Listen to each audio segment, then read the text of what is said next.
couple minutes later than we were expecting, but this is Candidate Interview Night 2023. It's 7:15 and we are here for the next 3 hours and 45 minutes, bringing you interviews with the candidates who want your votes in the 2023 USU elections. We've got a great team of interviewers and interviewees, and indeed producers and engineers. The whole crew are here, bringing you Candidate Interview Night 2023. It's over to Studio Blue for the first interview of the night. Hi, I'm Corey Anderson. I'm joined here with Freddie and Fran. Did I get that right? Sorry, I haven't had a chance to double check my notes before we started. We've been running around a bit. How are you all tonight? Doing good? Yeah, good, thank you. How are you? Good, yeah, good. Good. So, I've been looking for your manifesto. Your blurb, liberation, intersectionality and accessibility, transforming the queer experience. What does that mean to both of you? Do you want to start or do you want me to go? No, you go for it. I think I was kind of a spearhead for the blurb. Kind of for both of us, accessibility is a big thing, especially on campus. There are a number of things that could be kind of introduced, like kind of sensory-free spaces, and kind of we need a more intersectional approach, incorporating kind of whether it be BME, working class, and those kind of identities to kind of bring our community more together. I think coming from the background that we do as gender minorities and working class people in my, at least, and neurodivergent on my behalf, it's really, really important to make the university's approach to the queer experience much more intersectional and to kind of dig into those minority groups within the already existing minority group that is being a queer person and a queer student at York. So I think we just wanted to kind of tap into that with our manifesto. Okay, good, thank you. And I was reading about you wanted to place pronouns on student ID cards. Yeah. I was curious, how do you see that working? Would this be a compulsory thing for any student? Would this be a opt-in? How do you see that? Yeah, of course. So this is something I worked on last year during my campaign, and it's something I've worked on over the past academic year with USU and the university. So essentially, my plan is to be compulsory for all students, but also make it aware that students can change their pronouns at any time, because gender and sexuality are constantly evolving things. So we want students to be as kind of comfortable as possible. And as I kind of put in the manifesto, making sure they don't have to constantly reaffirm their identity, orientation, and those kind of things. And I think hopefully, if we get elected, putting that additional pressure upon IT services to reconfigure that, because there's been some difficulty, would be great for our community. I think we've already made huge steps with professors and students are adding their pronouns at the end of emails. So identity cards and the student card pronoun thing would just be kind of an extra step on top of that. So I think making it compulsory would just be sort of another step in the process of making the community safer and just a more accepting place for trans students.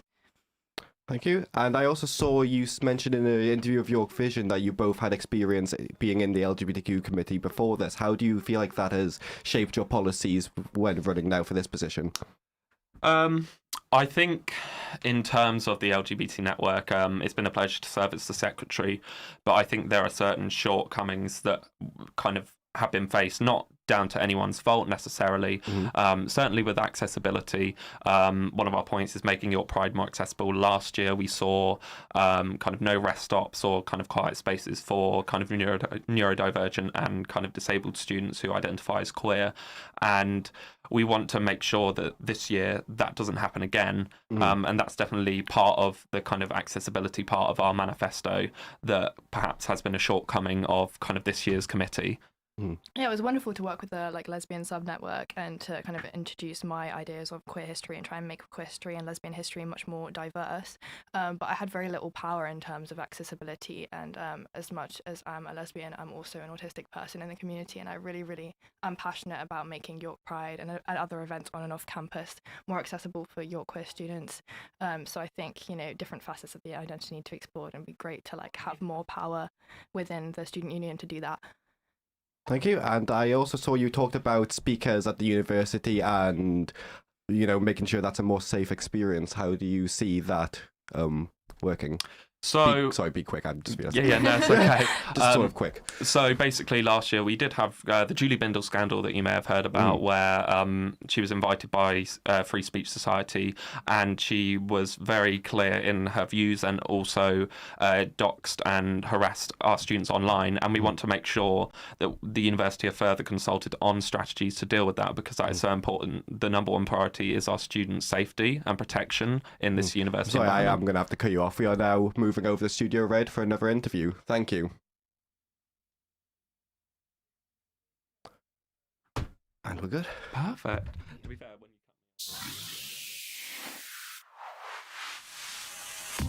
As an affiliated union to the National Union of Students, NUS UK, USU sends 6 delegates to the NUS National Conference. Delegates represent students' views on a national level, decide on priorities and policies, and elect the NUS leaders for the following year.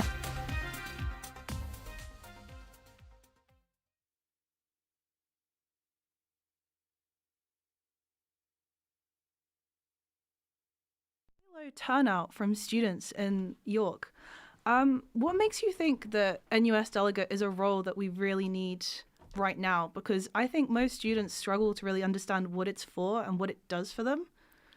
Yeah, it's interesting you mentioned that. That's in my 60-second manifesto. I know for a fact that a lot of students don't really relate to the NUS. But to be honest, the answer is the NUS is really important. The NUS is an entity that USU is and remains a part of, advocates for students nationally. And as NUS delegates are part of the people that set the agenda for the NUS for the next year. They help choose the leadership and the direction in which the NUS is going to go for the next 12 months. The NUS has been through a challenging time this year. It's been in the news. It's not all been good as well. So it's really important that we send delegates who can advocate appropriately for what young students at York need, so that our interests are in the agenda of the NUS for the next year moving forward. And you've mentioned wanting to push forward policies regarding housing for students. How exactly would that work? Are you just saying that you'd push forward policies brought by other people, or do you specifically have a plan, you think, to help with the current housing issues? As obviously this is my first time being a delegate, hands up on that. What I mean, my manifesto, I'm talking about kind of supporting things. So I'm talking about we're going to go and we get to vote on kind of what's going to happen for the next 12 months. I'm really keen to make sure that we're voting on things that are going to help with the housing crisis, any policies to reduce cost of living, because I'm aware that is an acute issue for students here. Yeah, and with your inclusivity policies, you said you wanted to increase inclusivity of all ranges of diversity within the NUS and the uni. How necessarily would that work? How does improving inclusivity in the NUS be something that you can contribute to from York?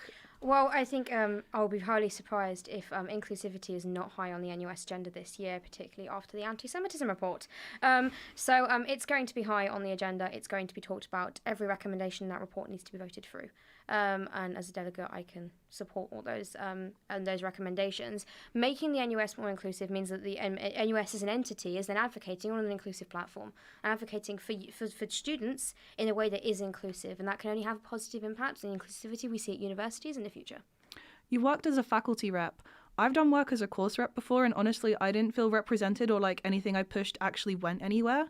How much work as an NUS representative will actually have a day-to-day effect in York? That's hard to say, because that is partly depicted by what the government choose to do on the basis of NUS campaigning. And obviously no one at the NUS controls what the government chooses to do on the back of NUS lobbying. But what we can do is make sure that what the NUS stands for represents what students here stand for. So NUS successes should have, in theory, a positive impact on students here. Great. And finally, what makes you believe you're the ideal candidate for this position? It's an interesting way you say ideal candidate, because NUS delegates work as a group, and there'll be a group of us. I think what's important is that we have candidates that are different and unique. I'm one of the only candidates that comes from kind of the academic side of things. I bring a different perspective. And I'm one of the only people who's running who hasn't been there before, so I have some new ideas, maybe some new ways of thinking that could be useful. And what was, aside from your housing policies and obviously the inclusivity, is there anything else you really want to push forward with this that you really want to see from the NUS? I think the NUS needs to be looking at trying to convince both sides of our current striking dispute to be getting round to the table and getting a resolution. Because regardless of what any students think about strikes, and we all have different opinions about whether or not lecturers should be striking, we do all want to be in class, paying for getting the education that we are paying for, and a resolution is what's going to get us to that. So the NUS should be pushing for that. Great. Thank you so much for that. I don't know if we have any more time for any more questions, but thank you so much. We will be continuing to do this throughout the night. Hashtag CIN 2023, I believe. And yeah. Thanks. Social Sciences Faculty Representative. Faculty reps work behind the scenes, sitting on university-level committees such as faculty boards and senate. They champion student feedback and create large-scale positive changes. In the past, Social Sciences faculty reps have worked with careers to signpost resources for students enrolled in interdisciplinary subjects and worked with USU staff on a project to promote social sciences opportunities via social media and promote good study practice via Study Smart Week. Good evening, and I'm James Taylor, and I'm with Francesca de Michel, the social sciences representative candidate. Hi, James. Thanks for having me. No, don't mention it. So, in your manifesto, you say you're striving for better experiences for all students across social services. Now, part of this, you want to provide comprehensive information for first-year students. When you first started, did you feel like you were uninformed? Yeah, I felt pretty uninformed, and I think that was the same case for a lot of my fellow students. I feel like a lot of us felt like we didn't know who to go to if we had any questions. We were confused about how our classes worked, how our assessments and our assignments worked. And I feel like this could really help ease the transition into first year of uni, which can be so stressful for so many different students. So in order to fix that and make sure that doesn't happen in the future, how would you achieve more informative introduction into the course? Yeah, so my goal for now is to create kind of like a small guide, like a leaflet that would be given to students upon arrival here at uni, whether that be like a general social sciences guide or have it be by department. I'll see when we get there, but that's kind of my goal for that. Yeah, that'd be a good idea. It's a shame that you didn't have that when you first came here. As well as that, and I found this interesting, standardized feedback requirements. Now, have you gotten much demand for that? Or is this like a personal thing for you? Have you found this works better? So in sociology, how it works, it's actually really great that our department has done this. All the people that grade our assignments kind of have several rules they need to follow on how they grade our assignments and the feedback that they give us. And so students feel a lot more prepared, and they also know what to improve on when they're working on their next assignments. And I found that for students in other departments, this isn't always the case. And so they'll either get feedback very late or they'll get very lackluster feedback, so you don't really know what went wrong, what went right, and I think that's something that would help a lot of students. Yes, so it would be so you would you talk to the teachers about this? Would you have one-on-one meetings, or is it just trying to change it through USU? So usually how it works, at least in sociology, and I imagine it's probably similar or the same in other departments within social sciences, it's with the Board of Studies. And so within the Board of Studies, they have dedicated people that work on these sorts of things for the students in each department. So it would kind of be working hand in hand with the departments. Finally, you said you want to expand outreach regarding other career opportunities. How will you achieve this? Yeah, well, I'm looking forward to sitting down and working with the careers office and thinking of creative and new ways to kind of reach out to students at different years of uni and kind of let them know what they can do at the position that they're in at that moment and what they can do going forward. I feel like that's something so important for all of our futures, kind of just to feel, confident in that and prepared. Oh, good. Are there, as well as this, do you have any potential goals you would like to achieve for your course? Yeah, I think my main one is the feedback one. I think that's the problem that I heard about the most when I was speaking with students. And I feel like with that can help improve a lot of it. And one thing I really would like to do is kind of like increase collaboration within the departments, whether that be doing more socials within the social sciences, kind of like meet and greet kind of activities, but kind of just improve on the collaborative environment that we have now and just create like something very unified. It reminds me, in your York Vision interview, you said you want to have one-on-one meets with students who and just talk to them about any problems they might have. Yeah, I think for a lot of times it's hard for students to know where they can submit feedback or who they can ask questions, and so that's why I want to provide that. Great. Well, thank you, Francesca, for joining us. Thanks, James. Sending you to the green room. Hello and welcome to Candidate Interview Night. Welcome to the green room, where the fun does not stop. You'll be joined by me, Grace, a second-year literature student. And me, Joe, a first-year history student. And this is where we'll be asking the real questions. Like, what have you had for tea? Or more geese or less geese. The big questions. So we're going to be running through some key dates with democracy, the important stuff. So 18th February is debate night. 20th February, voting opens. And voting closes 4 days later on the 24th of February. So make sure you vote. So this night is about informing the people of York what their student officers will be, offering them. So get straight in. We've got some guests here. We've got Beth and we've got Jess. Hi. Good evening, guys. Good evening. So, more geese or less geese? Right, I'd say, okay, controversially, I'd say less geese pre 9 a.m. Oh, that's more true. geese post, I'd say midday. But wouldn't you argue that geese add, a bit of flair to your morning by threatening to kill you? I think the smell, I like personally. the ambience of the sound. Yeah. I think if I'm making my way to a 9 a.m. lecture or worse, a seminar, I don't really want to experience geese, personally. It's intimidation as you're trying to walk there, especially if you're late. I found it, they've only attacked me when I'm late. They know. They come know. for me, they look me in the eye and they waddle and it's scary. But I like that they're Is there. that the scary part? Yeah, no, but they waddle really threateningly and it's like I've offended them by being there. But I love that they're there. I love the ambience. I love the sort of, merch and stuff. It's great. We have geese. But if I'm running late for a seminar, I don't want to be dealing with a fight in the middle of James College. Have you ever fought a goose? Not directly. I saw someone get attacked by a goose, actually. Did you? It was around Heslington Hall, around the lake there. Yeah. I was on the other side of the lake and I saw a goose go for someone visiting a uni. I don't think they were a student. I think it was a tourist looking around.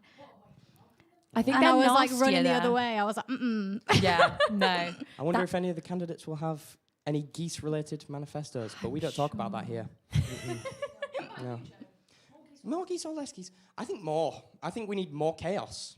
I'm that way inclined. I think geese add a layer of unpredictability to my morning, where there is a threat there of them attacking me. Keeps you active, keeps you aware. It keeps me on my toes, If I'm going to a history seminar at 9 o'clock in the morning, I need something to wake me up. Yeah. Because that evidence and methods reading is definitely not doing it. So better than a coffee. the threat of geese, I think, is a tribute to this unit. True. Character trait. Grace, what's your opinions? These key questions from the green room. I'd argue more important than the interviews tonight. So would I. So the last one here. Absolutely. I would say probably less geese. I know they just scare me too much again, but I haven't seen too many. I just saw them more in flagship. I saw more on campus. But a question I have for you guys is, Okay. did you ever? Share the mics. Okay. Oh. Did you ever? Oh. The mic is dead. No. Did you ever see Longboy? Yes. Have you? Yeah, and I'm going to be controversial. I don't really like Longboy. I'm going to start on You know what? controversy. I'm going to agree with you. Overrated. Guys. And I'm going to say something even worse. I almost killed him the other day. Oh. Why? I would say probably biggest ick is if someone thinks that Longboy is a personality trait. I'm gonna actually leave it at that. I think that is where I stand. I was riding my bicycle from Halifax to the Spring Lane building, and there was someone feeding the ducks on one side, and he was on the other, and I'm cycling, And he just walks out, he doesn't even look. So I'm thinking, long boy, look both ways. Got a death wish. Did you not Maybe get he's had taught enough. that? Yeah, maybe It's that point of term, you too know? much celebrity, I know. overwhelmed, just Yeah. not feeling it anymore. Bless. So we're going to get straight into a little game, if we've Oh. got time. So we're going to guess what colleges celebrities would be in. Because What why celebrities not? are colleges? Why not? So I'm going to go first, and I'm going to go with one from I've got a nice list here, but my own is John Cena would be from Goodrick, because neither exist. You can't see Fair Goodrick nor enough. John Cena. See, I disagree with that because I am from Goodrick. see. Yes, They're and I real. would, as someone who's been in Goodrick, who's been around, I would say it's not dead. I would say it's very much alive. It's on East though, so it's alive in its own campus. Maybe if it's not held, if it's not seen on, West. But anyway, so that was your own suggestion. Yeah. I have not thought of my own suggestion, so I'll go with the list. Okay. Harry Styles. I've not actually thought about this one. I personally think the fact. No. See, controversial point. I think Derwent giving off strong, meant to be like he's kind of wanting to give the grungy look, but he's not. Yeah. And I He's think still that's catered. Derwent. He says he's from Derwent, but he's catered. He's catered Derwent. Catered Derwent. 100% Harry Styles is catered Derwent. Absolutely. And so, I mean, personally, I think maybe we should be asking candidates these questions because Harry Styles is the real representative force. For our generation, really. Maybe. Taylor Swift. Taylor She'd Swift. be on East, 100%. I feel like she lives the high life. David Cato or Ann Lister, 100%. I think Ann Lister, she likes a progressive moment. Yeah. And she quite likes, I feel like she'd want a women's college. Like That's a kind of true. women-named college. Yeah, that's true. I'm thinking Feminist the icon. song Me Yeah. would play at Ann Lister. Yeah. Is the way I'm... Can you give us a rendition? I'm personally not going to subject you to this song. We may get others. I Or, regret doing that. What's the one? Oh, You Need to Calm Down. I can see that playing in Yeah. Ann Yeah. Lister. And so personally, I think maybe an Ann Lister vibe for Taylor Swift. Yeah. That's the evidence. Fair play. I'm going to say this as it's written. Timothy Charlemagne. Ooh. Oh. Not the Chalamet. famous Oh, he's French fancy emperor. though, isn't he? The I'm thinking again, slightly grungy, but definitely not. It's probably going to be, I would say, Fairfax, off campus, giving edgy vibes, bit alternative, but still catered. Is it bad that I still don't know where Fairfax What's is? Fairfax? Off campus Vanbrugh. What an important question to wrap that up with. So, I'm sorry to cut you all off, very important, but we're going to be going into our next interview now. So, I don't know which studio it is, but enjoy and vote, please.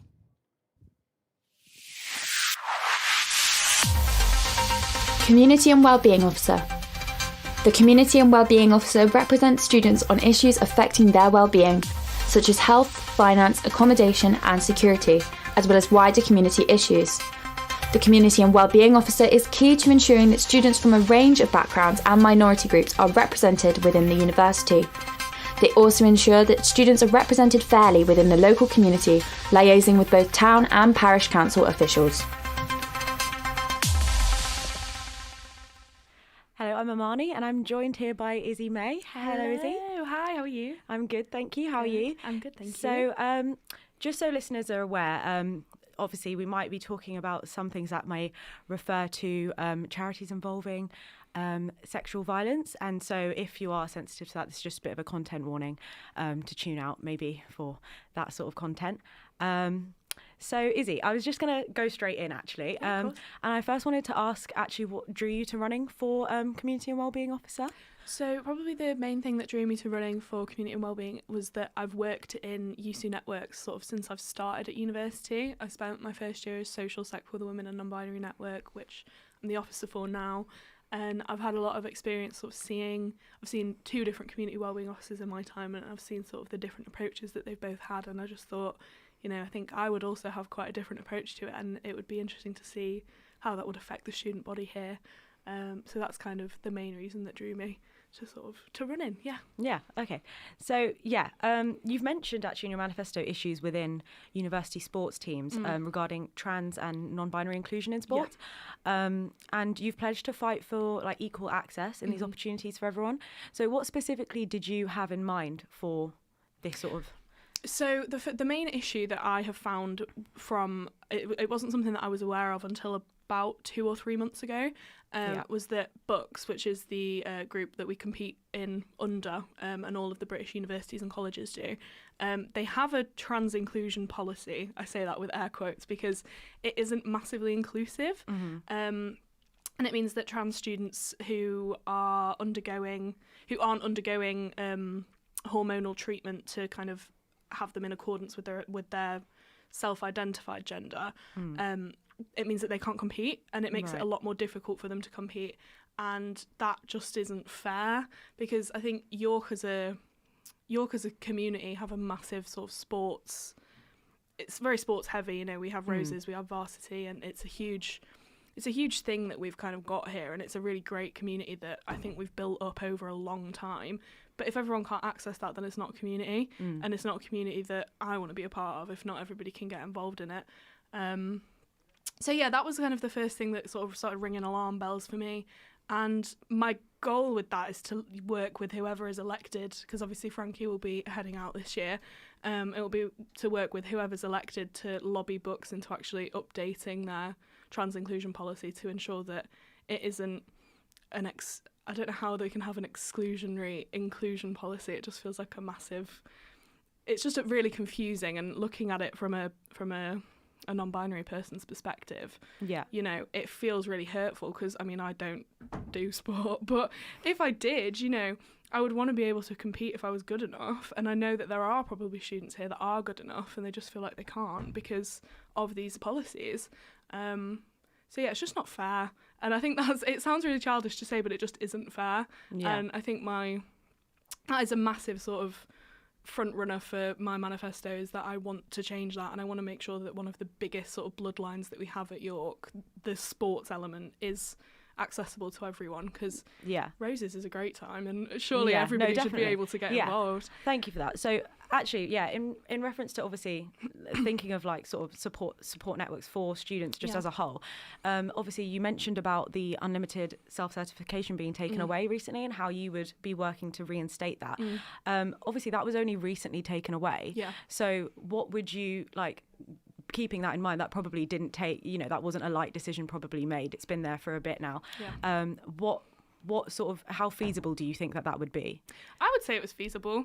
I think obviously the current SABs are doing a lot of work. I'm sure people have probably seen like the letters that they were sending off, and getting, you know, students to sign these letters and show how much self-certification actually meant to them, and seeing that influx really like just showed me kind of the range, you know what I mean, the amount of people that this issue was affecting. Because I mean, even on a personal level, you know, when it comes to exams and stuff, the stress can sometimes just get too much, and you know, it doesn't matter whether you have an underlying mental health issue or whether mental health has never affected you before. You know, an exam can come up or something can come up and it can just knock you for six, and that's okay. Like, you shouldn't then have to think, oh my god, I've got 4,000 more words to do of this essay, and you know, I've got my dissertation due, and I've got a group assignment, and you know, I mean, there's so much to think about, and you should just be able to think, actually, I just want a day off, and I just want to look after myself. So just giving them a bit more of a break there.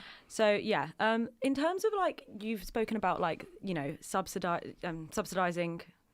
Spoken about, I'll go on to that in a minute, about student landlords reducing rent prices. How do you plan on incentivising these landlords to do so? Because obviously a lot of them have come back with things about their own prices having gone up as well, and sort of doing it in accordance to things like that. So I mean, it's a difficult one, isn't it? I think one thing I have definitely shied away from is talking cost of living, because it's such a complex issue, and it is definitely something that I don't think anyone should be making promises about. So I'd definitely try to be careful not to make any promises there. But I mean, in York, the issue is that we don't have enough houses, and also we can't afford, like, people can't afford to live in them. And, you know, I know so many people on a personal level who are having to work like 2, 3, 4 jobs just to make ends meet. And it's just not fair, is it? It's just not fair. So I think what I would do is just sort of, one incentive I can think of is probably that as the university starts to lower on-campus prices and we start to expand our on-campus accommodation, people are going to choose that option because it's going to be more financially efficient. Yeah. So that would be my incentive. You're going to lose money if you hike the prices any higher. Yeah. I don't know whether that'll work, but you know. Sorry, just I want to get through a bit more, so I'll just move on from there. Course, but yeah, okay, thank you for that. But yeah, something you highlighted was obviously focus on student support, and you know, particularly with sensitive topics like sort of we've discussed at the start there, and you mentioned a development of a training program for all academic staff and things. I was just wondering, I guess that obviously with a strain on staff already in other areas, and you know, with the strikes going on right now as well, how do you think that this is something that can happen, and will staff be willing to take out more time to do things like this, do you think? I think it depends on the staff, because I know from my department, I'm in the Department of Sociology, I've already spoken about this sort of plan with the head of sociology, and she's like well up for it. But obviously it does just depend on the staff, and it also depends on the academic department, because you know, not every degree course is going to have sensitive topics to handle, so it wouldn't be a strain on all of the staff, but it would be a massive strain. I do understand that, and I think the main point is getting to the issues quickly, not dilly-dallying, no messing around, just sort of getting straight to the heart of the problem, and just going, you know, this isn't okay, get rid of that, and then just sort of almost rebuilding. And it will take time. It's not something that's going to be able to be done in a 9-to-5 day, but you know, 2 hours a week, 1 hour a week, it sounds like a lot, but once you really get into it, and it shows that it is going to improve student learning. Broken up, sort of, spread like out, over not a too long intense. time. Okay, and it's going to improve student learning in the long run. So I think once it's kind of explained like that, it might make more sense. Okay, brilliant. So you did also talk about normalizing, you know, along with that strand of like conversation, opening things up, the importance of sexual health conversations in particular. And obviously USU currently work with your sexual health, with providing free sexual health supplies. What sort of things would you be planning to implement to encourage conversations as such? So I think the free condoms, pregnancy tests, STD tests are a great step. I think one thing I would say is that they do need to be advertised a lot more, because I didn't know about them until this year, and I'm in my 3rd year now. So it is a case of we just need to push that narrative more.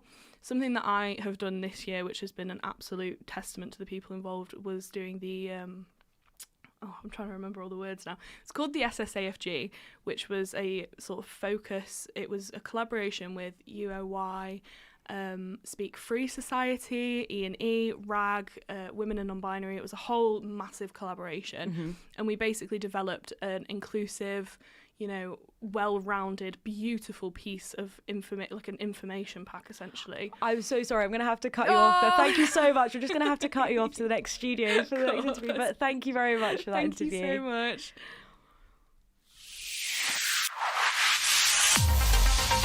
Community and Wellbeing Officer.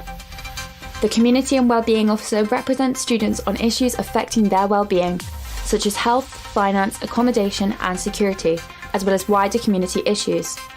The Community and Wellbeing Officer is key to ensuring that students from a range of backgrounds and minority groups are represented within the university. They also ensure that students are represented fairly within the local community, liaising with both town and parish council officials. Hello, I'm Jess Rolfe, and I'm joined by Hannah Nimmo, who is running for the Community and Wellbeing opposition. Welcome to UOI. Hi, thank you for having me. So, as the current Community and Wellbeing Officer, what do you think students should vote for you for a second year instead of someone new? I think the main thing that sets me apart from everyone else is the experience I've got. Obviously, I'm a current Community and Wellbeing Officer, so I've got a really good idea of the systems that are in place at the university and at USU. I know how to actually go about making change, which I think is something that can be quite a difficult thing to actually learn. Like, you have to go through a lot of processes, and I think I've got the right contacts and the right abilities to be able to sort of fast track some of those a little bit, get through things a bit faster. I also just think, like, I'm very passionate about this. Like, community and wellbeing's been everything I've done at uni. Like, this job is my life. Like, I've said it's been my pride and joy being in this role. So I just love the opportunity to do it again for a bit longer. Awesome. So we'll jump into your manifesto. Yeah. In there, you say you'll push for better affordability of housing and more streamlined process for accommodation. Yeah. Could you explain what that would look like and how it would help students? Okay, yeah. So one of the main issues we've noticed with housing over the last couple of years, and every academic year for some reason it seems to get worse, is that student housing is being released earlier and earlier. So when I was in my first year back in 2019 going into 2020, student houses were released in January. We're now about 3 years down the line, and they're now being released as early as October for the following academic year. And that's just not acceptable. Students should not be signing for houses 8 months before they move into them. And then similarly to that, obviously the university's accommodation the applications for those don't align very well with the private housing market. So I would like to see them properly streamlined, which would ideally be that the private houses move back to about that January, February, maybe even into March time. Because there's some like renters reform bills and things like that that are going through government, which means in a few years' time, you won't be able to apply for a house up to about 2 months before you move into it. And so if that's going to be the case, then it's likely that students will, that's not going to apply to student housing, but it's likely that those dates will still move back anyway. So it'd just be nice to get a bit of a head start on that to sort of ease that transition for students. Okay, so you did mention streamlining the release of continuing accommodation in your manifesto last year. Yeah. Is that something you weren't able to fully realise, or is that something you need more time to work on? I think it's mainly a time thing. I think with accommodation, whether that's private housing or university accommodation, it's a very long process that's planned out way in advance. So this was something that was on my manifesto last year, and the reason why I've not achieved it yet is because I kind of came into the role too late to do anything about it.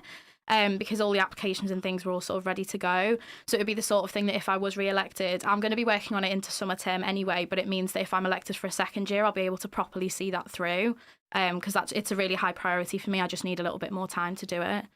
Okay. So we'll move on to something else. You've said you want to lobby the university to increase support for household energy bills and rental students.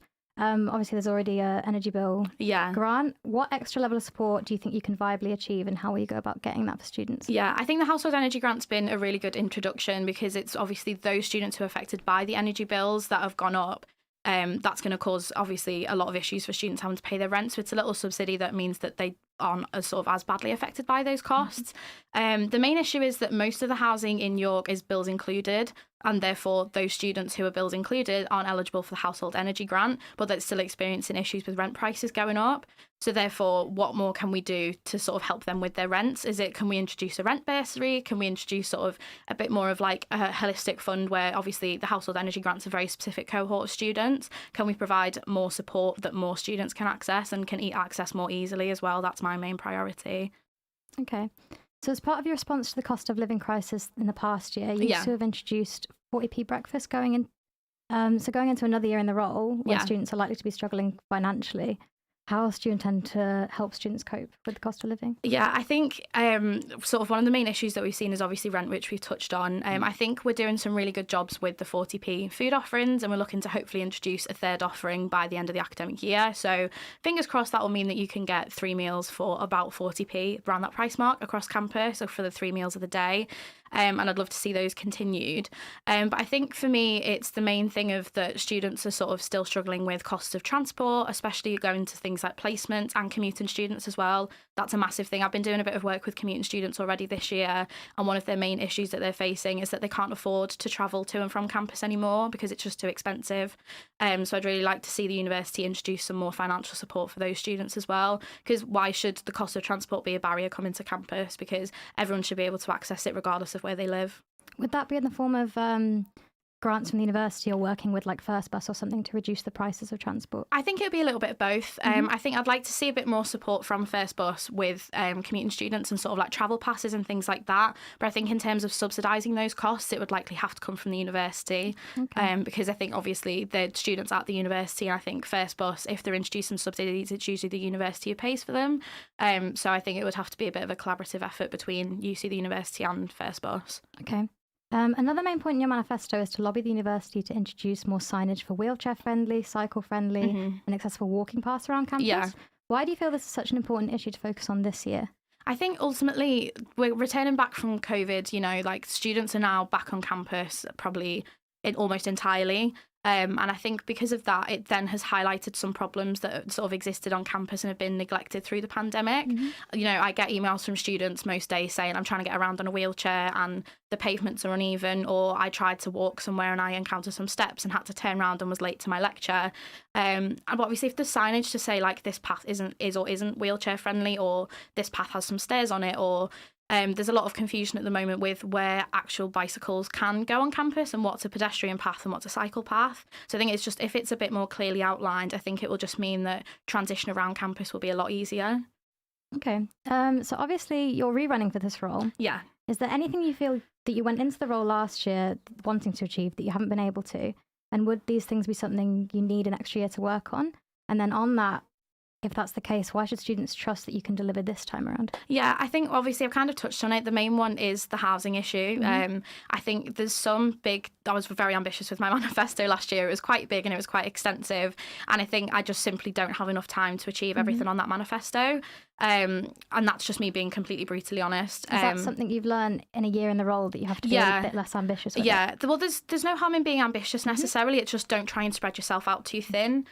So people have said that my manifesto this year is a lot smaller and a lot more refined, and that's because it's something I know I can actually deliver on. And the things that I've not delivered on, namely sort of streamlining housing accommodation, and sort of a bit more representation within USU. So obviously that was something that was on my manifesto last year, which I've kind of achieved, or I've started to achieve, but I need a bit more time to be able to do that.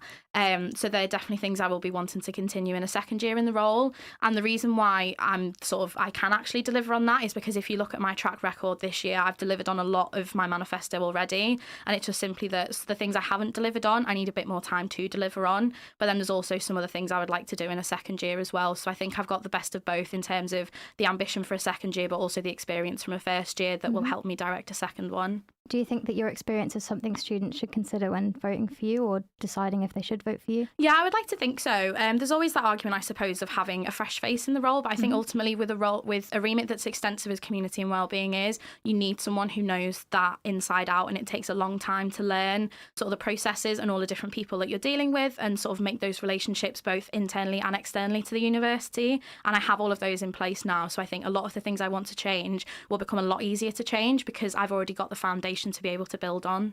Okay, so we've got about a minute and a half left. Yeah. If you were to sum up your whole manifesto in a plea to students to vote for you, what's the main thing that you want them to take away from that? Yeah, so my key aim for the year, I guess, is to continue to build, a union that students truly feel represented by, and that's all students feel represented by. Because I think USU's doing an increasingly good job of representing students, but we still get feedback that some students don't feel represented by the union and don't feel part of the university community that we have here in York. And that is really disheartening to me. And as community and wellbeing officer, that's something I want to change, because I think all students should feel part of the university and they should feel a sense of belonging and a sense of pride to go to this university. And if they don't do that, then I think that's something we really should change. How would you make all students feel represented? I think it's increasing that representation, so working with our part-time officers, and also consultation with students is a big one for me. You know, we don't know, students are the main body of our institution, and USU don't know what students think unless they ask them, and that same goes for the university. So if you want to know what students think, you should just ask them, and if the university won't ask them, then I will. Well, thank you for speaking to me. Thank you for having me. We've got about 10 seconds left. I think after this, I think we're going back to Green Room. That might be wrong. But anyway, thank you for speaking to me. Thanks very much for having me. And back over to Green Room very, very shortly. Hi, and welcome back to the Green Room. I'm Q. I'm Joe, again. And we have two candidates here with us. Hello. Hi. Introduce yourself, guys. Hi, I'm Hannah. Hi, I'm Freddie. My pronouns are he, they. Thank you very much. Slay. It's fine. My pronouns are they, them. I just forgot to say it. And in the meantime, we're thinking of playing a game with you guys. Because we always keep it fun in the Green Room. Keep it As lighthearted. is evident by the Green Room right now. Yeah, you both done your interview, so you're safe. How are you feeling? Relaxed. Better than I was before the interview. Stressed this evening, I'm guessing? Stressful evening? It's always a stressful evening. Just in general, or...? No, just this evening. Oh. Every evening's not that stressful. It's a very special evening. I think you should live every day like it's candidate interview night. I don't know if that's the best thing for my mental health. I might have an aneurysm if I do that. I'm going to put that next to my Live, Laugh, Love sign in my house. Oh, only in Comic Sans. Absolutely. Only in Comic Sans. Other fonts are available. Absolutely. In the meantime, so the aims of this game is we're going to ask you a series of questions, and we want you to not give us the right answer. Because that's how we roll at URY. Any right answer you give us will be a loss. I assume you will lose a point. I'll probably make an irritating noise. I'm getting nods, so I'll take that as a yes. Like the Simon Cowell buzzer noise. There you go. Yeah, we should have really got like a sound effect board for this. You've got one right here. There we go. So, should we get started? Absolutely. You want to take the first one, Q? Sure. I feel like there's suspense music needed for this. Are we playing By the way, together? you've got- Are we you've got playing thi- individually? Oh, you're playing against each other. You're playing Oh, against okay. each other. I'm going to win. So No, I'm joking. it's, The play aim ours. is to be the least academically literate. And you've got 30 seconds. That's quite good then. I think I've got a good chance. So, question 1. How many legs does a spider have? 2. 6. Correct. Both of those are wrong. What is the name of the cowboy in Toy Story? Your mum. Bob. Adele, you are now the cowboy in Toy Story. Congratulations, Adele. That's a great career move. Absolutely. She is not a singer, by the way. That's a missed opportunity. I know. I feel like that's the name of someone who could really make it big. I think so. Yeah. Next question. What city are we currently in? Huddersfield. Lancaster. That's too wrong. Correct. Too wrong. What does surfers ride? A train. Me. We'll have less of that, please. I feel like that we can't really prove that one way or the other. So I feel like That's you're going to very have to true. take a loss for that one. Sorry, Ofcom. So that's minus 1 point for you because technically we cannot prove that either way. You're going to have to cut that one out. In the interest of fairness. Yeah, from the live stream. Well done. Michael, you can figure out how to do that one and get back to us. And in the meantime, name a yellow fruit. Orange. Melon. Dairy. Watermelon. Oh no, melons are yellow. Yellow. This is so. I can't believe this is actually getting tense. -1. Are you keeping the scores? I'm keeping the scores on the Isn't doors. it minus Isn't it minus 1.5? Yeah, minus 2. Oh, Yeah, okay. mine's 2. Oh. In the interest of fairness. In the interest of fairness, because we are very unbiased here at URY. So unbiased. What is the 7th month of the year? January. Definitely. February. Nice. I was going to say January. Putting them in order. Yep. Both incorrect. It is actually July. No way. Amazing. I couldn't do the ding. Voice Was that couldn't the go ding high. attempt? There you go. There we go. Okay, Voice did it excellent. What band was Freddie Mercury in? The Vamps. RuPaul's Drag Race. I would pay to see. He would win that. He would win. You would have got. You would have got extra points. But for saying Freddie ding Mercury right and the now. Vamps, I feel like that should have happened. You may not. You may not. I think this is rigged. Just because you're not good at it. It's so is. What is solidified water called? Gas. I don't know. I couldn't think of an answer. You don't know what it is or it isn't. Both? Yep. Not Yep, science. okay. Should we take that as a loss? Let's take that as a loss. Yeah. Minus. You have to give an answer. It has to be wrong, but any answer is better than I don't know. Not fair. Do you know what the correct answer is? Ice. Nah, well, Yeah. Nice. Next question. What does the C in BBC stand for? And don't say. Don't no. say anything inappropriate. Chocolate. Chocolate. It stands for chocolate. That's the first thing that came to my head. Same. It stands for cake. Nice. If you have any guesses for these questions, hashtag CIN23, but make sure it's appropriate for our moderators. Fill up Thank that you. board by the end of the Don't evening. do what if I it's just not, did. if it's not filled up, then I'm reporting you to HMRC and getting you moved up to the next tax bracket. So. I have to What legally say tax we're not bracket are doing we that. in? We're not We're doing not that. doing that. We We're will not not put you in tax brackets. Or are we? The green room does not have the power to change your tax status. Or do they? Or change your college status. Halifax. Halifax is the most glorious. Even Harry's annoyed at that because he is my flatmate. You've ruined the Halifax tech team. is How are we Maybe gonna that keep should be this another going? minus point. I'm just saying. Yeah, minus another point. No, you can't remove points for Halifax I'm bias. just keeping the Halifax scores. unbiased. Okay. What is heavier? A kilogram. I feel like I've got to say this in Limmy's voice. What's heavier? A kilogram of steel or a kilogram of feathers? The feathers. Steel. You That's are right, it's a both kilogram of wrong. steel because steel is heavier than feather. The actual answer is they're the same weight. Oh, I should have known that. You both won that question. I was going to say Anyone round. here I has didn't win seen the Limmy round. Time, then I love you. You're not Limmy. In the break. I got the Alex reference. Posey. I got the reference. Thanks. Appreciate that. At least someone did. What secondary school? Ooh, I feel like there's a missing answer on this question. Yeah. Staring the producer directly in the eyes, I say that. What secondary school subject would Shakespeare appear in? Maths. Chemistry. Yeah, so the answers we have are history or English, but they've underlooked drama as a Drama. concept. This is the drama. Made You can put it on other people, but it's too late. I've now shamed you in the green room. So yeah, both of you got that correct. by getting it wrong. Yeah, A which lovely, is the aim of the game. very straightforward game. What year is it? 2020. 2022. It does feel like that sometimes. It really It does. really Wait, does. is it not? No, it's actually 2023. Oh. Someone could have told me sooner. We just had New Year's. True. like I can't February. remember that. What does the S in USU stand for? I actually didn't know the answer to this. Slay. It should be. It should be. Superb.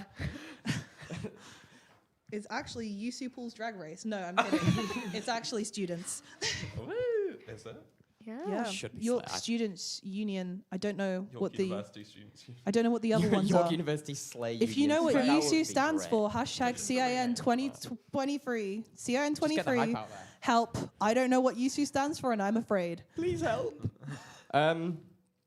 Which room in the house would you most likely find a microwave in? The bedroom. My bathroom. That is wrong. So correct. It's the kitchen. Oh, of course. Really, really highbrow comedy for If everyone. you keep your microwave anywhere else, move it now. Yeah, keep it in your bathroom like me. What if you've got one of them flats that's really tiny and you've got like your bed and then your toilet next to your bed There's you've no got reason like to the keep bed, the and microwave then you've got in the your bed, I feel like you're Well, it's still not going to be in the over-explaining bed area, is it? It's not going to be in the. but What's like going on here is you keep your microwave somewhere weird and you're trying to justify this. I can neither confirm nor deny.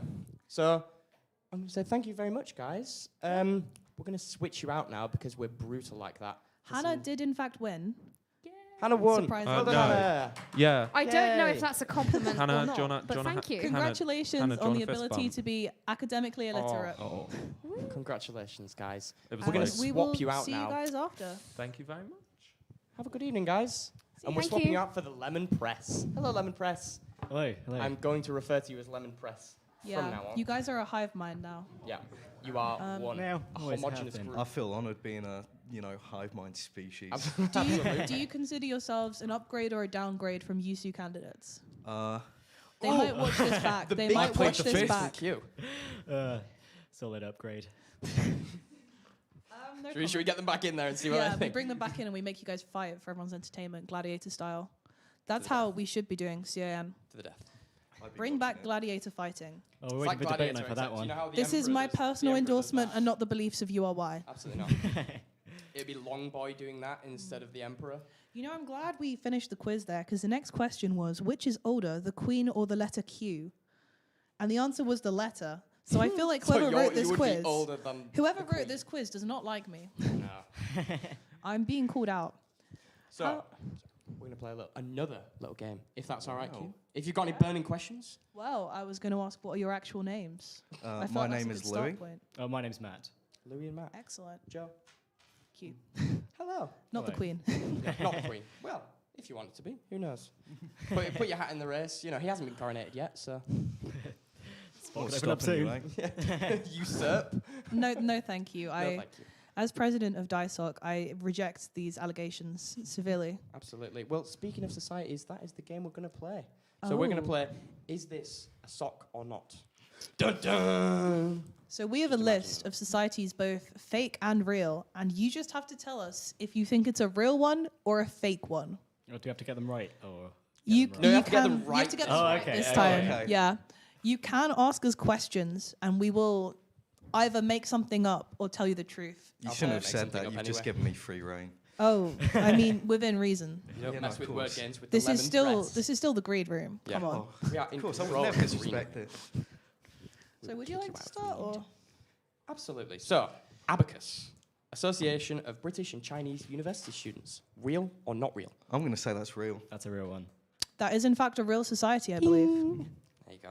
I basically am just a soundboard this segment, to be honest. Next society, sandwich sock. That is fake. You got any questions before you? Can you explain that in Fortnite terms? It's when you so get the they- items and then you combine them to Yeah. make the sandwich, and then you eat it so your health bar goes up. And then they judge if it's Greasy Grove or Tilly Towers. I tried. Like on a scale. Thank you. You're welcome. Or if Fake. it's Dusty Depot. It's fake. Yeah, it's a fake one. It is in fact a fake society. Ding, ding, ding, ding. So, Animal Crossing Society, real or fake? That is definitely real. Yeah, that's a Final real answer? society. That was I very have no confident. questions. Final answer? Are you a member of Animal Crossing Society? No. Then how do you know it's real? Why do you look like that? Have you got something wrong with Animal? This is where the real grilling is happening, not in the interviews in why here. they look like What's that. so wrong with Animal Crossing I Society? love Animal Crossing. I've got it on my Switch. I'm just not a part of the society. Interesting. Silent judgment. Yeah. Well, it is in fact a real society, so you weren't wrong. But I was going to try and gaslight you into thinking we did a whole social media campaign to make you think there was one there for a second. So we've unfortunately got through all that we can. We only got through like 3. But yeah, thank you very but much we will. Yeah, for we'll be being here all Monica. night as well, so we might We're gonna steal you be- again later. You might see us again. You're not safe. The No, green absolutely room not. takes people. We're going to be put into some Yeah, more neither are interviews you, now, hey. so watch them for your viewing enjoyment.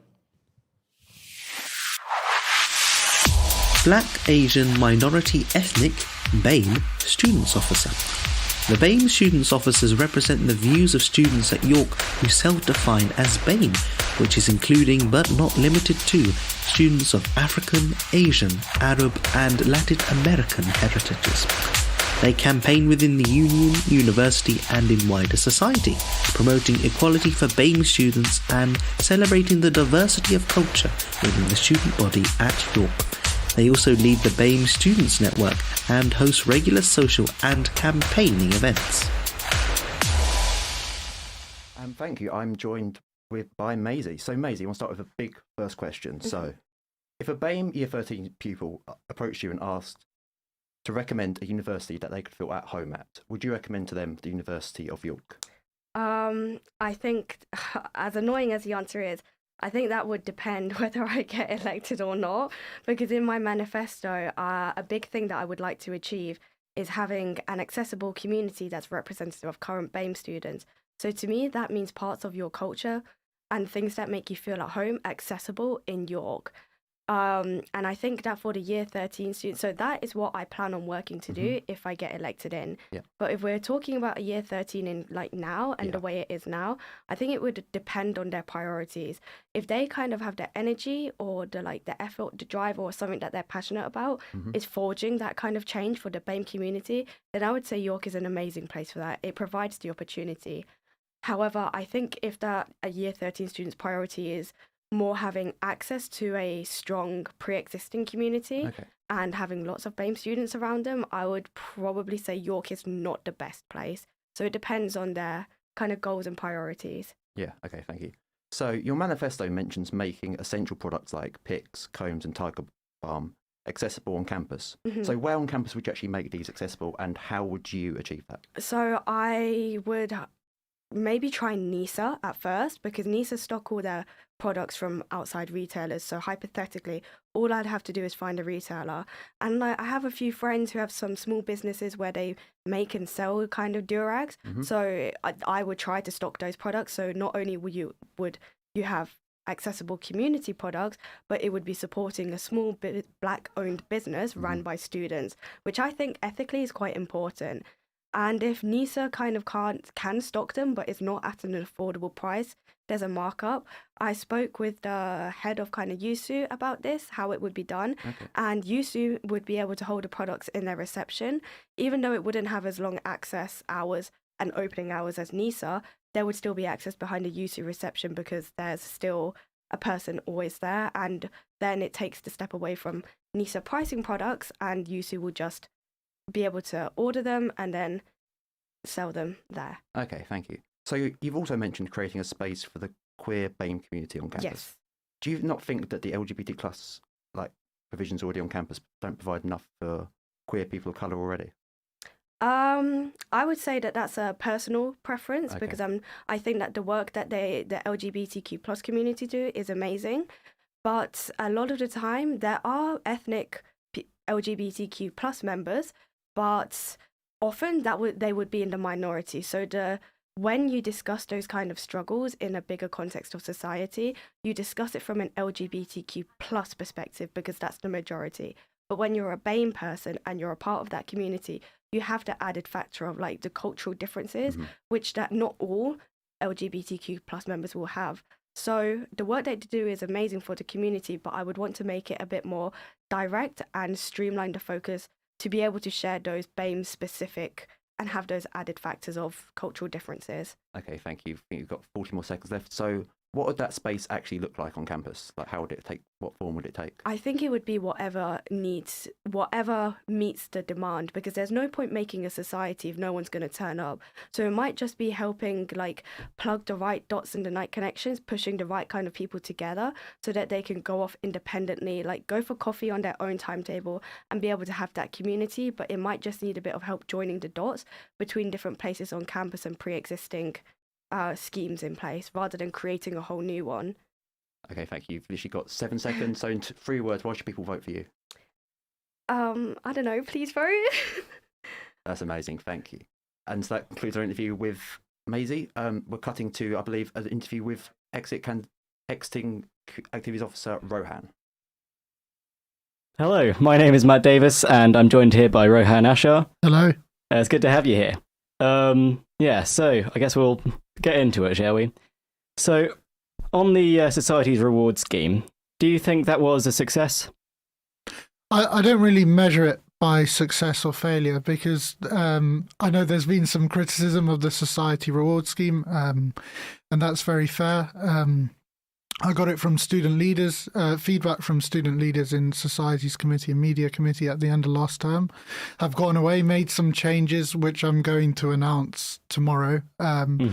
So we've done a good review of it. And the thing with that, it's in its first year. This is a new scheme, so it was never going to go perfectly this year. There was always going to be room for development, but I've seen some really positive signs. We've got over 20 groups engaging heavily with it. We've now got groups hitting the bronze tier. And this is the kind of thing where it's a pilot year, and next academic year, hopefully we can take it further, make progress, make it bigger. And it has loads of room for development over the next few years. So we're really starting something and setting it up for the future. So it's been a mixed bag, and that's okay, I think. All right, cool. Thank you very much. Yeah, I mean, I know there have been issues with, first of all, kind of lack of knowledge of how to get things and what it means to get each of the tiers. But yeah, thank you for that explanation. That second thing is something we're properly sorting out now. Excellent. Well, that's great to hear. And on Activities Thursdays, why do you think people stopped turning up? I know people were at the beginning, but yeah.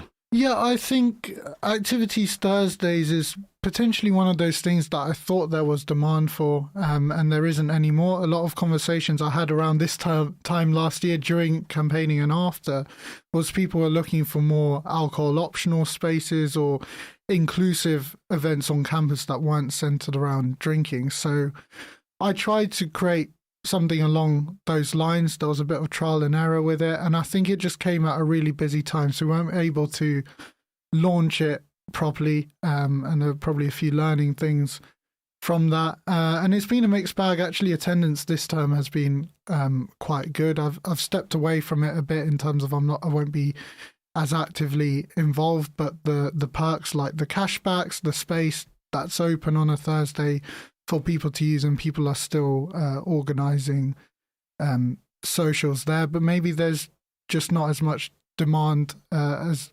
initially thought, and people use other spaces and have other events. And again, that's okay, and I think it's something to learn from. But DBAR's there for people to use. All right, cool. So what's the achievement that you're most proud of? I think definitely activities access grants. Those in the summer when I came into the role, that was one of the first things I identified that I wanted to help take further. Myself, Frankie, and staff really had quite a few meetings during the summer looking at how we can build it, expand the criteria, expand the funding and the scope of it. And we did all of that, announced it, and it's really, people have taken it up a lot. Students have benefited from it so much. We had to secure extra funding during last term. We'll be looking to secure more funding very soon as well. And the stats are crazy. It's like well over 1,000 memberships, hundreds of students, and especially in a cost of living crisis, it was important that we got the messaging around it correct as well, so people understood it. And I think that's what's happened, so I'm proud of that. Excellent. So do you have any advice for the person who's going to be coming in next year and doing your job? Yeah, I did an interview with Vision for the latest print edition, and my biggest bit of advice is bring your personality to it. The SAB roles, people are only a SAB for 1-2 years maximum, and they're designed to be dynamic. They're designed on a system of sustainable change where we get different viewpoints and we get people developing things in their own ways and bringing their experiences, their fresh perspectives to the union. So bring your personality, bring your experiences to it. You're supposed to have opinions. You're supposed to use what's happened through your knowledge of student activities and other things to it. Thank you very much. Well, we're out of time, and I believe after this we're heading off to the green room. Thank you very much for joining me, Rohan. Thank you. We got rid of Joe. Thankfully. I'm only joking. So that's... And the lemon press still. The lemon press is still here, and we've just heard from... They haven't got rid of us yet. we tried when we were off air. It didn't work. They've superglued themselves to the seats. But we've just heard from Rohan, our current activities officer, and I believe, Matt, you interviewed Rohan, didn't you? How was it? Oh, well, thrilling. That's thrilling as I'm sure every interview with every potential activities officer is going to be. But no, it was a pretty good interview. We got asked him a few questions about some things that have been going on. The activities Thursdays. Was anyone there? No. A little bit about society rewards. Where was it? I mean, obviously he sent out that email earlier today to societies, so some people should be able to find something out about it now. But yeah, it was an interesting interview, and obviously also gave him a nice little send-off thing. What are you most proud of? Things like that. Lovely. Yeah. Now, after this segment, there'll be 2 more candidates up, won't there? Yes, we'll be looking at the prospective activities officers. Yeah. Who's going to replace Rohan? I know. It's going to be, we do love a bit of candidate, I don't want to say fighting, that's probably not the right word. But I've already endorsed cage fighting on here. No, it was gladiator fighting, wasn't it? Oh, well, I endorse both. No, but it's good That's how we should run USU elections. I'm just saying. I agree. That is a personal opinion as well. I don't trust you. You were anti-Animal Crossing Society. I do not agree. Excellent. Now we're all on the same page. Speaking of, sock or not? Yes. Would we like to return to this in the spirit of activities? Or not? A little bit more, okay. Nope. Okay. Excellent. We can move on to riddles. I No? can't do riddles. Sorry. Oh, I'm sorry. It's the USU elections, and that's our core focus today. Yes. I feel like a little puppet on the strings right now. You can't see this from the live stream, but there are like 5 people angrily gesturing and 2 people waving. Now 3. Stop waving. It doesn't change things. I mean, what does everyone want to see from the next activities officer then? Oh, that's a good question. Really good. Maybe you need to sit in this seat instead. Yeah. Okay. What do we want to see? I feel like I'm the candidates now. Yeah. You go first. You go first. I guess I don't really know. With activities officer, it covers such a wide range of things because there are so many different varied activities at this society. York is really good for societies. Yeah. Really? What would you? I want to see an activities Thursday that I would actually go to. What would that include? Board games. They I don't know if they board have games. that. They had, yeah, Not the they had board board games games. I'm into. They, Not my favourite board game. Might one The board game what? that you like include Fortnite? Fortnite, the board game. Fortnite Monopoly does exist, but I'm not sponsored by them, so no free airtime. Fair enough. I could have lived my whole life without knowing about Fortnite Monopoly. Accept it. It is inevitable. Yeah. Anyway, more about activities. What else? What would you guys like to see? Sorry, I feel like I've just stolen your question. Surely there, Matt. from your interview, you gained a new understanding of the activities officer position. Is there anything from that that really stood out to you? Well, more money personally for me. Just more money. If the next activities officer could make that happen, I'd vote for them in a heartbeat. Excellent. Okay, are we ready to move on?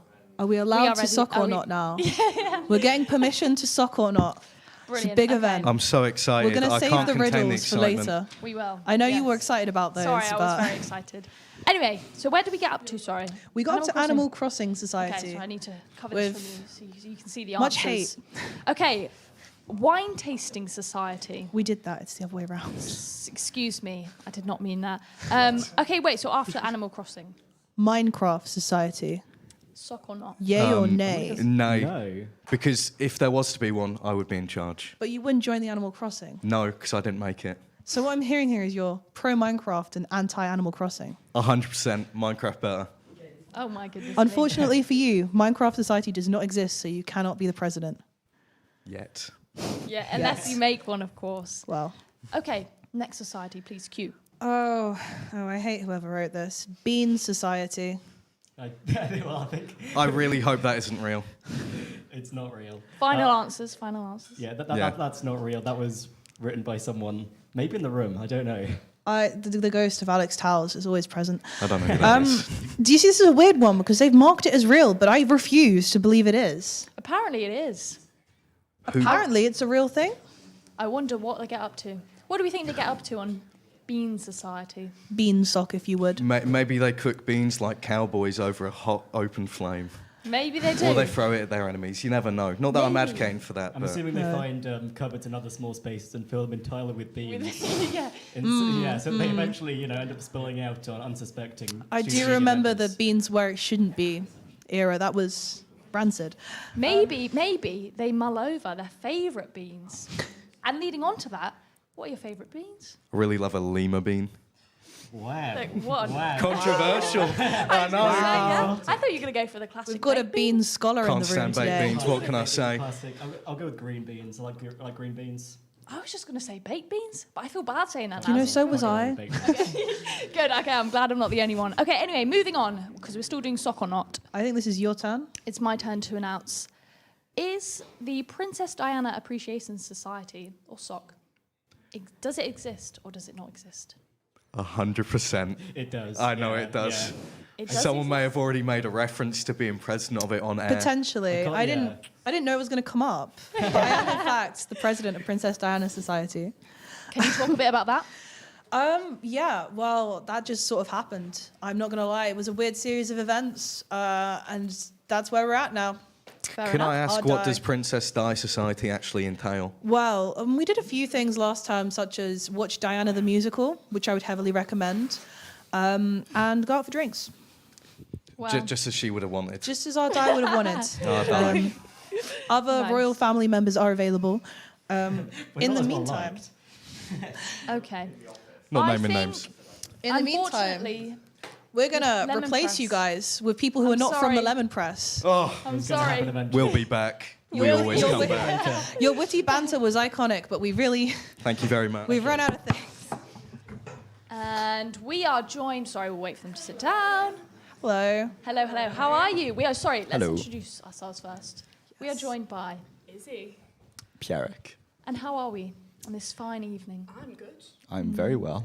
Do you guys feel more relaxed considering you've both done this last year and you're now doing it again? Shockingly, no. I don't know about you. I'm very relaxed. Way Really? too much. Oh no. Maybe I'm doing something wrong. I feel like working this event last year was a lot more stressful, and now this year I'm like, it's fine. I do Everything's remember gonna seeing break. you rather stressed last year.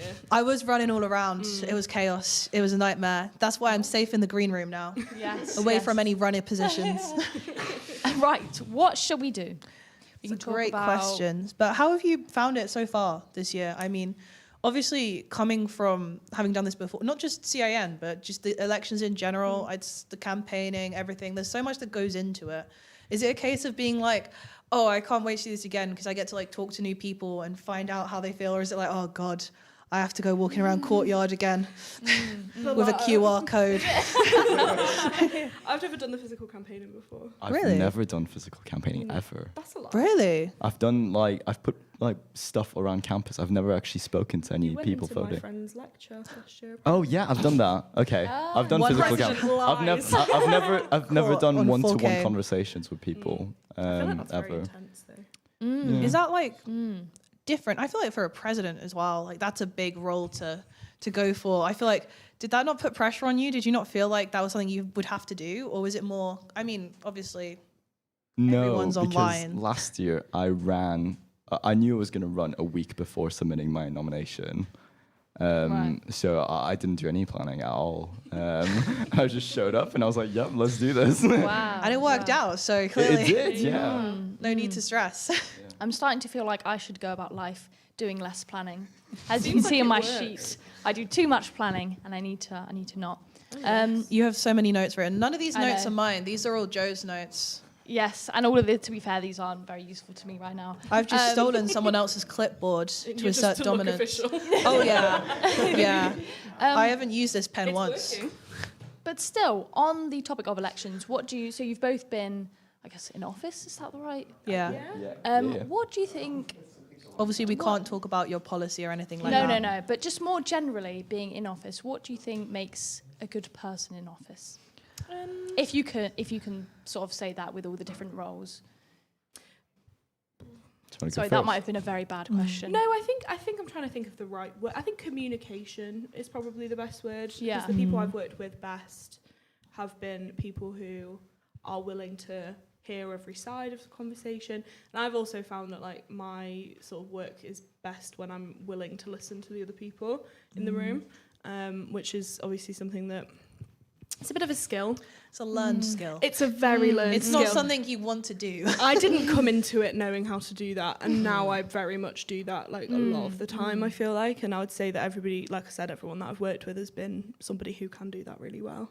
Yeah. What about you? I mean, my opinion is that, well, most people that get elected are usually quite emotional people. Because you have to be passionate. Yeah, exactly. You have to want to do that campaigning. Yeah. Even if it's not in person. Yeah, exactly. It's still a lot of Canva. Other things are available. Yeah. Canva's my life. Yeah, but it's like really passionate people. But I think the most successful campaigners are the people that actually think their campaigns through till the end. Yeah. If not, it's just a bunch of shouting, essentially. But if you're not shouting for the right thing, then you just look like a crazy person, don't you? Yeah, that's a very good point. Yeah, so I think the most successful campaigners are the ones that thinks things through all the way, like till the end, and can deliver on those things. I agree with you. And since we're kind of between the post activities officer interview and the prospective activities officers, what are your favourite activities? Ever? Oh wow. Do you have any in mind? Is activities like the whole of activities? I'm not going to be any more specific because it's funny. Okay. You could narrow it down to a society. Or you could actually just say like a hobby. Favorite society? I like Drama Sock. I'm in Drama Sock. That's why I like it. I make it really good. I'm still thinking about what my favourite genre I'm going to shamelessly plug one of our events right now. Swing Sock.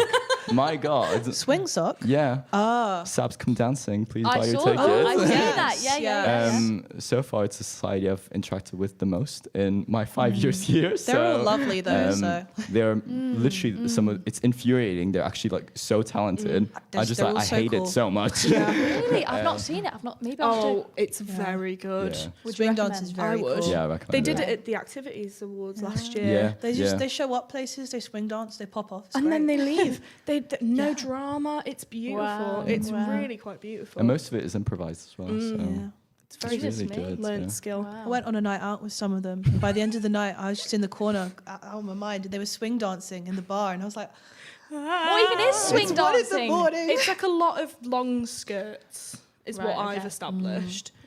Okay. Yeah. I don't know if that helps me I nodded anymore. along to that, and then I thought about it for a second, and I was like, what does that actually mean? Everyone I know that's in swing sock is They like, like and Charleston. That's like 3 Right. people. Yeah. Charleston. So, yeah. Nice It's skirts. like old-timey dancing. They're just so relaxed and they're just such nice They people. all seem so like such nice people. Although there are other dancing societies available, of course. Ballroom. And I guess for the prospective activities officer, what would you guys like to see from them? I mean, could you give them any advice from your own Yeah. experiences? Obviously, neither of you were activities officer, but you've been in the same sort of areas. Same space. I can go first. if You want. go first, yeah. I think one of the things I've noticed is between activities officer and the sports president is that because they're so operational, it's really hard to be ambitious. And so something I'd like to see out of the next candidate is just like Frankie and Rohan are ambitious right now, that they're ambitious as well. Yeah. I think so far it's been reflected in all of the candidates, I think. Yeah. Yeah. If I remember I'd say so. correctly. Yeah. I think staying with my Winburn hat on, inclusion, I would say is really important.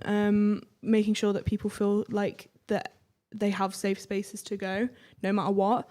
Every sort of society that I've come across, I've definitely felt like that, and it's a very priceless feeling. You can't really explain it, but also when you don't have that feeling, it can be massively, massively damaging. So I think inclusion is probably something. It's like a magic word in use, isn't it? Yeah, it is. Yeah. Inclusion.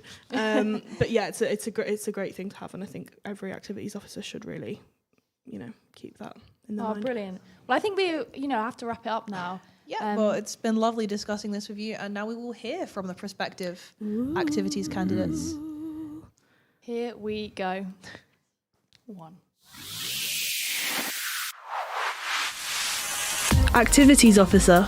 The Activities Officer supports and develops engagement and inclusivity in extracurricular activities, including societies, media, RAG, volunteering and events. The Activities Officer represents 200 plus student groups to the university, lobbying for their interests and making sure they receive the recognition they deserve. Hello there, I'm Will Harris and I'm currently and I'm about to interview Jingyi Liu. Straight into the first question. In your manifesto, your main talking point is about helping international students and sort of helping them out. So how come you're running for activities officer rather than international students officer? I think because I'm an international student, I think I'm really focused on international students, but I'm also focused on the local or another country student. I think it's a a lot of people from international students. So I think I have some challenge and a big from international students this point, because English is my second language, I need to practice my English and improve myself to control this, and I need to work together and help the whole campus students. So I think based on I'm willing to improve myself, and I need to learn more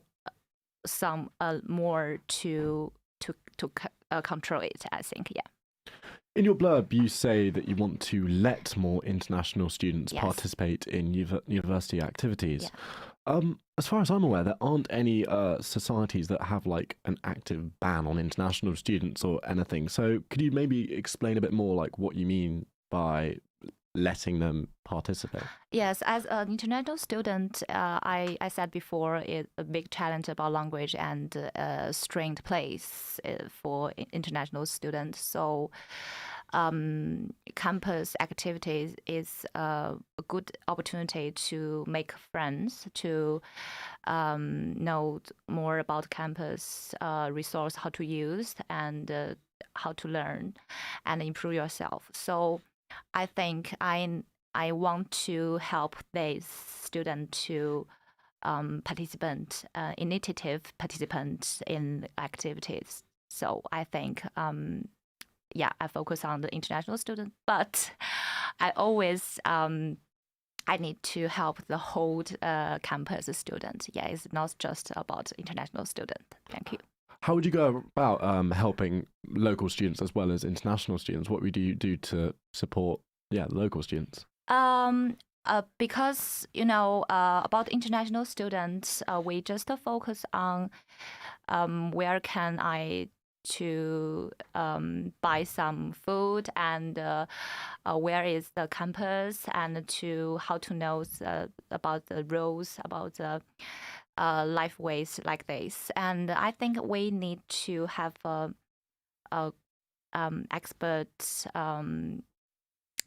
maybe like those audios and some meeting and some party activities to let more international students to participate in the activities, and another use the medias to let international students to know what the way to do. Yeah.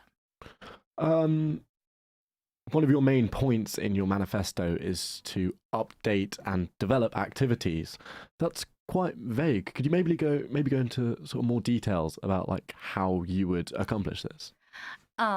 Yes, I think maybe we can organize some activities like party, make friends, and link another department to have activities together to help some student to how to know how to write about the essay at the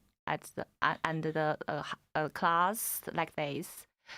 And I think maybe we need to contact another university to do some activity together. Yeah, I think maybe, yeah. In this election, there's no one running for the roles of RAG or volunteering officer, which are two branches under the role of activities officer. Why do you think this is, and how would you sort of fix the issue? Sorry, the question is pardon. Sorry. In this election, there's Yes. no one running for RAG or volunteering, Okay. which are two branches under the activities officer's role. Mm-hmm. Why do you think this is, and what would you do to fix the problem? So you mean nobody to participate in that? How would you encourage people to run for these roles? Okay. I think firstly, I want to have some speaking and to in some occasion to tell them what I want to do, and what I want to help, and what I and their question and problem to know. So I think I need I will get some answer, and I can to find the problem or issues, and to solve this problem. Yes. You talk about wanting to get more of a student opinion by holding meetings and whatnot where students can express their opinions. How would you sort of encourage students to not only just give their opinions but also turn up to these meetings, because a student's schedule is usually quite packed? Maybe I think I must to suggest some I think is pursuit. Yeah, no, I think it's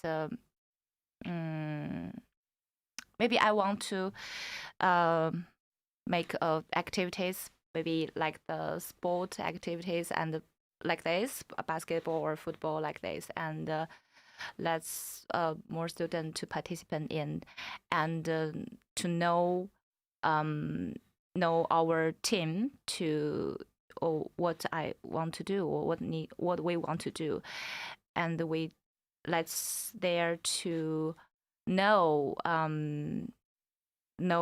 us. So I think maybe it's a point, just a point. But like I think the question is like I want to think again. Okay. Yeah. Sorry, I've lost my train of thought. Outside, other than encouraging helping out international students more, what would be one thing that you would change about the way activities are currently done, other than helping to encourage international students? Encourage that. Other than encouraging international students, what's one thing you would change about sort of the current way activities are done here at the University of York? I think maybe just it's about encourage their more confident to willing to participate in activities in campus, and to let their a life abroad in its range. And I think I will focus on the activities themselves and itself, and it's maybe it will be interesting and attractive and adapt more students, I think. You have just over 20 seconds left of this interview, so quickly sum up, why should students vote for you, both international and local? I must to find the balance point, I think. Yeah, because they comes from. I'm really sorry. I'm going to have to cut you off. We're going to throw to Studio Red right now. Activities Officer. The Activities Officer supports and develops engagement and inclusivity in extracurricular activities, including societies, media, RAG, volunteering and events. The Activities Officer represents 200 plus student groups to the university, lobbying for their interests and making sure they receive the recognition they deserve. Hi, so I'm Caitlin and I'm here with the Activities Officer nominee, Anna. Say hi, Anna. Hi, how are you doing? Good, thanks. How are you? Good, yeah, not too bad. Cool, so let's get straight into it, I guess. Let's start with an easy one. How would you feel, what about your experience in the past on societies or what have you, makes you feel like you're ready for this role? Yeah, so I've been involved in societies since the very start of second year. Obviously, first year for me was COVID, so there was not that much to get involved in.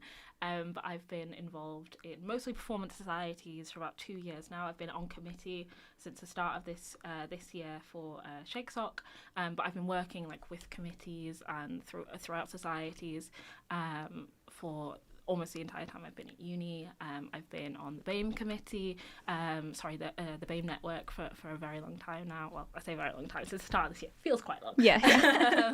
And in terms of experience on those, I've helped a lot, especially with the BAME network, on making sure that different societies across campus are as diverse as possible. I've had meetings with DramaSoc, I've had meetings with ShakeSoc, I've had meetings within the BAME committee on how we can increase that, and I've worked a lot with those societies to make sure they are as diverse as possible, which is obviously only one factor of helping societies, definitely not the whole role of activities officer.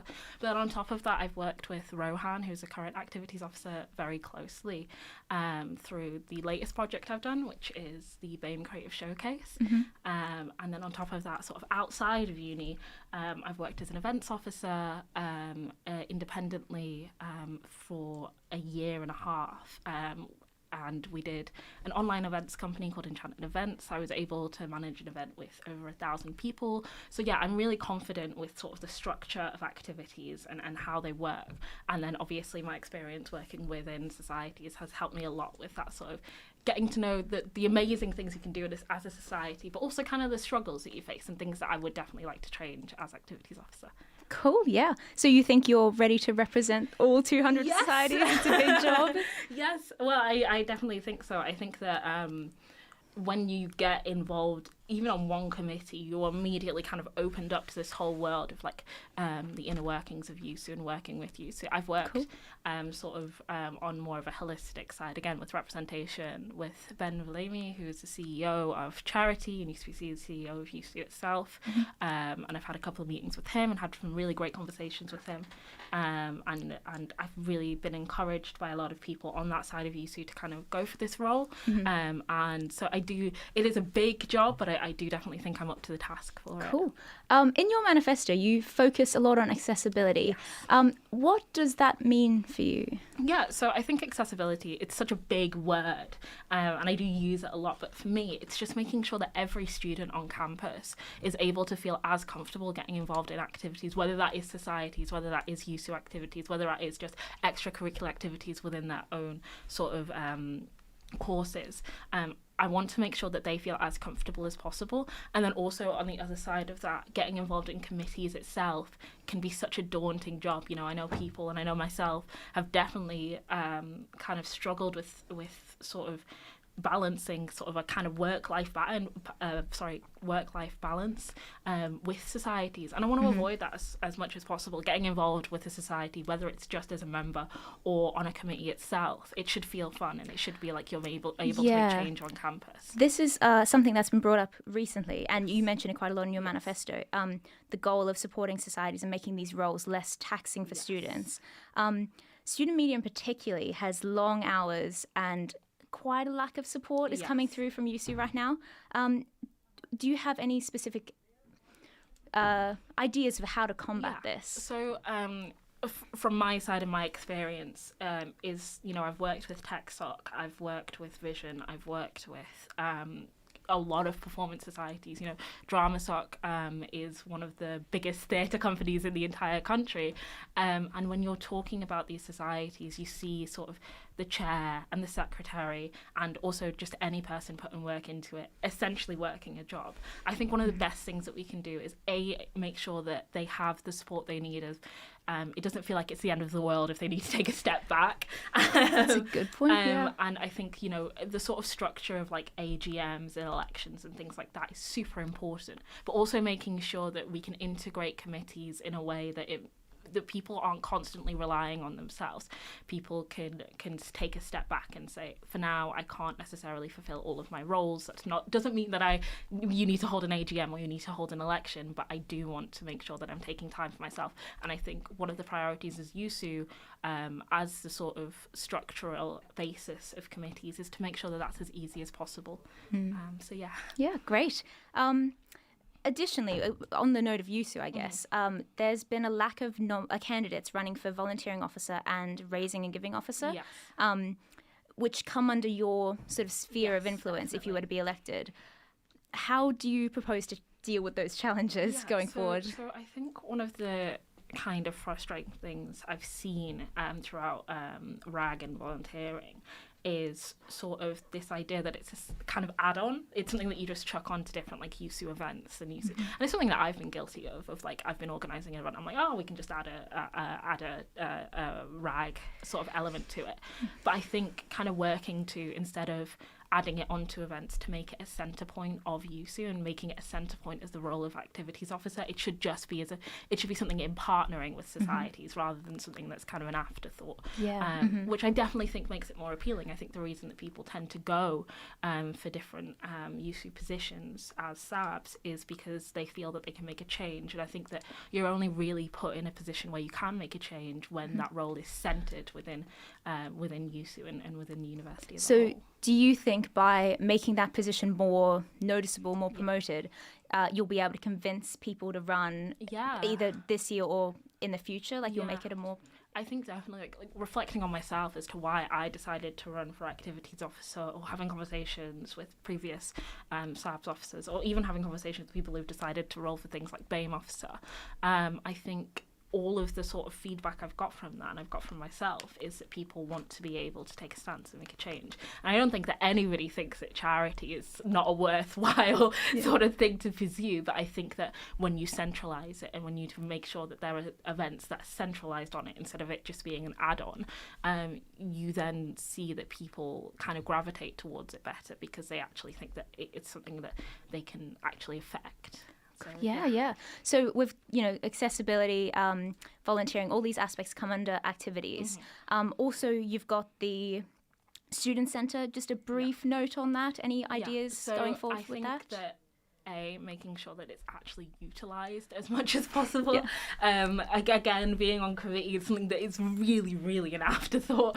So making sure that we can sort of prioritise it as much as possible. And also, again, that sort of thing of, I think so many people on committee search for places to go and search for places where they can have meetings, etc., and making sure that it's an open and welcome place for everyone, and kind of incorporating that into making sure that all society members, but also all society committees can see it as kind of like a little place to make sure that they can rely on, essentially. I mean, inclusivity seems to be a big point for you. Yes.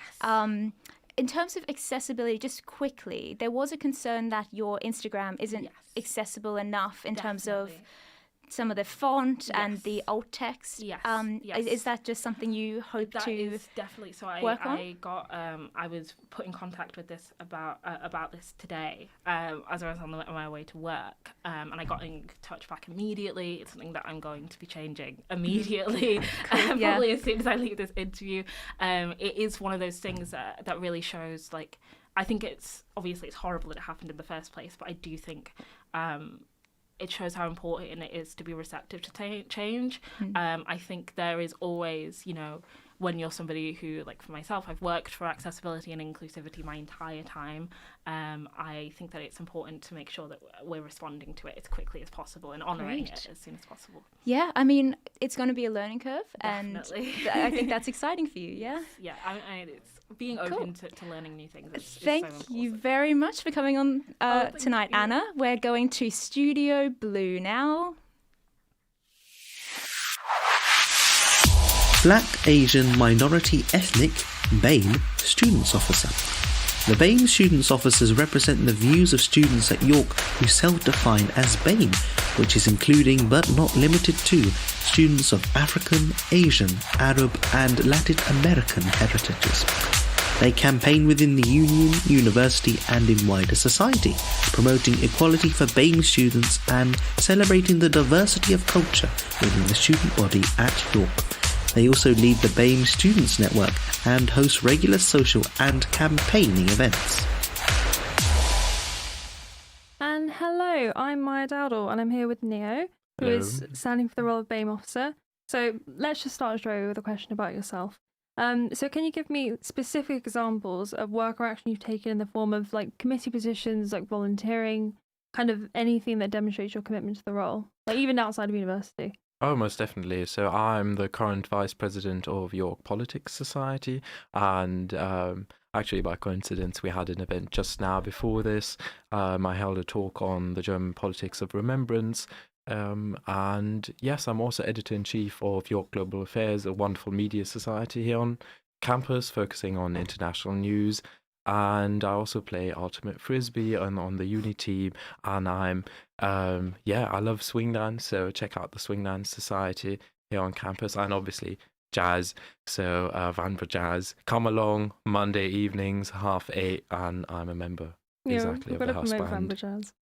But no, that's wonderful. It's very well rounded. My next question is more specifically about kind of the concept of BAME. So there's no one BAME student, there's no one BAME individual. So how do you think you can represent and sort of unite a diverse group of people who are all going to have different needs and wants within that group? That's an absolutely fantastic question, because obviously, as you said, we've got a wide range of experiences, of BAME experiences exclusively. So me, for example, I'm 3/4 German, 1/4 Nigerian, grew up bilingual, and my mother was born in Singapore. So I've also sort of got a connection to Asia, where my mother loves Singapore. We've been there quite a few times. And I think that that international context will also give me the chance to connect to the BAME students. And I think it's simply essential to acknowledge the fact that there's not one BAME perspective, as you said, that there's not one unitary BAME student out there for which I'm catering to. It's all of them. It's every single one of you BAME students out there. I'm there for you, for your individual needs and experiences. That's a good answer. So now to go straight to your manifesto. So you mentioned specifically creating visibility and demarginalising those who've been silenced. And you mentioned on kind of promoting and platforming kind of talents in the BAME community. But my question would be, do you think there should also be a focus on inclusivity? So being able to get people into those areas, like the arts, for example, to then platform them in the first place? I think it is both. Get people into the arts that haven't had the chance to do so. I think we've got wonderful programs here on campus, for example, the Lending Library of Anber Rocks, where you can get involved with music, where you can actively start learning, for example, music, just taking that as an example from personal experiences. But I think it's also essential to give people that already have these talents the stage to perform them. We had that with the BAME Showcase last Sunday. I was very honoured to play there, and that gave so many of the people on stage were so happy after the event. Everyone was talking and chatting and saying this was a fantastic opportunity. It was one of them said it was basically a breeze of fresh air coming into York, and I think that's exactly what we need, that breeze of fresh air coming into York, enabling people to go on stage and show off their grand talents.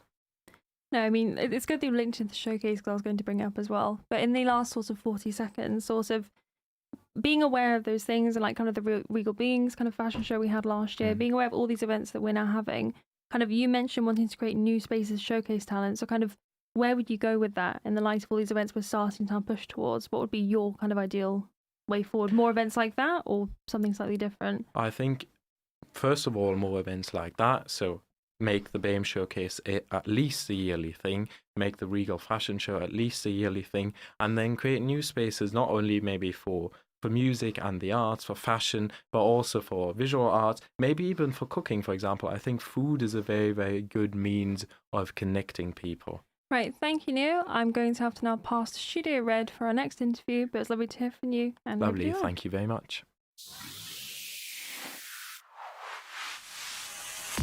As an affiliated union to the National Union of Students, NUS UK, USU sends 6 delegates to the NUS National Conference. Delegates represent students' views on a national level, decide on priorities and policies, and elect the NUS leaders for the following year. Hi, I'm Finn, and I'm here with Hannah Nimmo to talk about who's running for NUS delegate. So my first question is, I don't know much about the NUS. Yeah.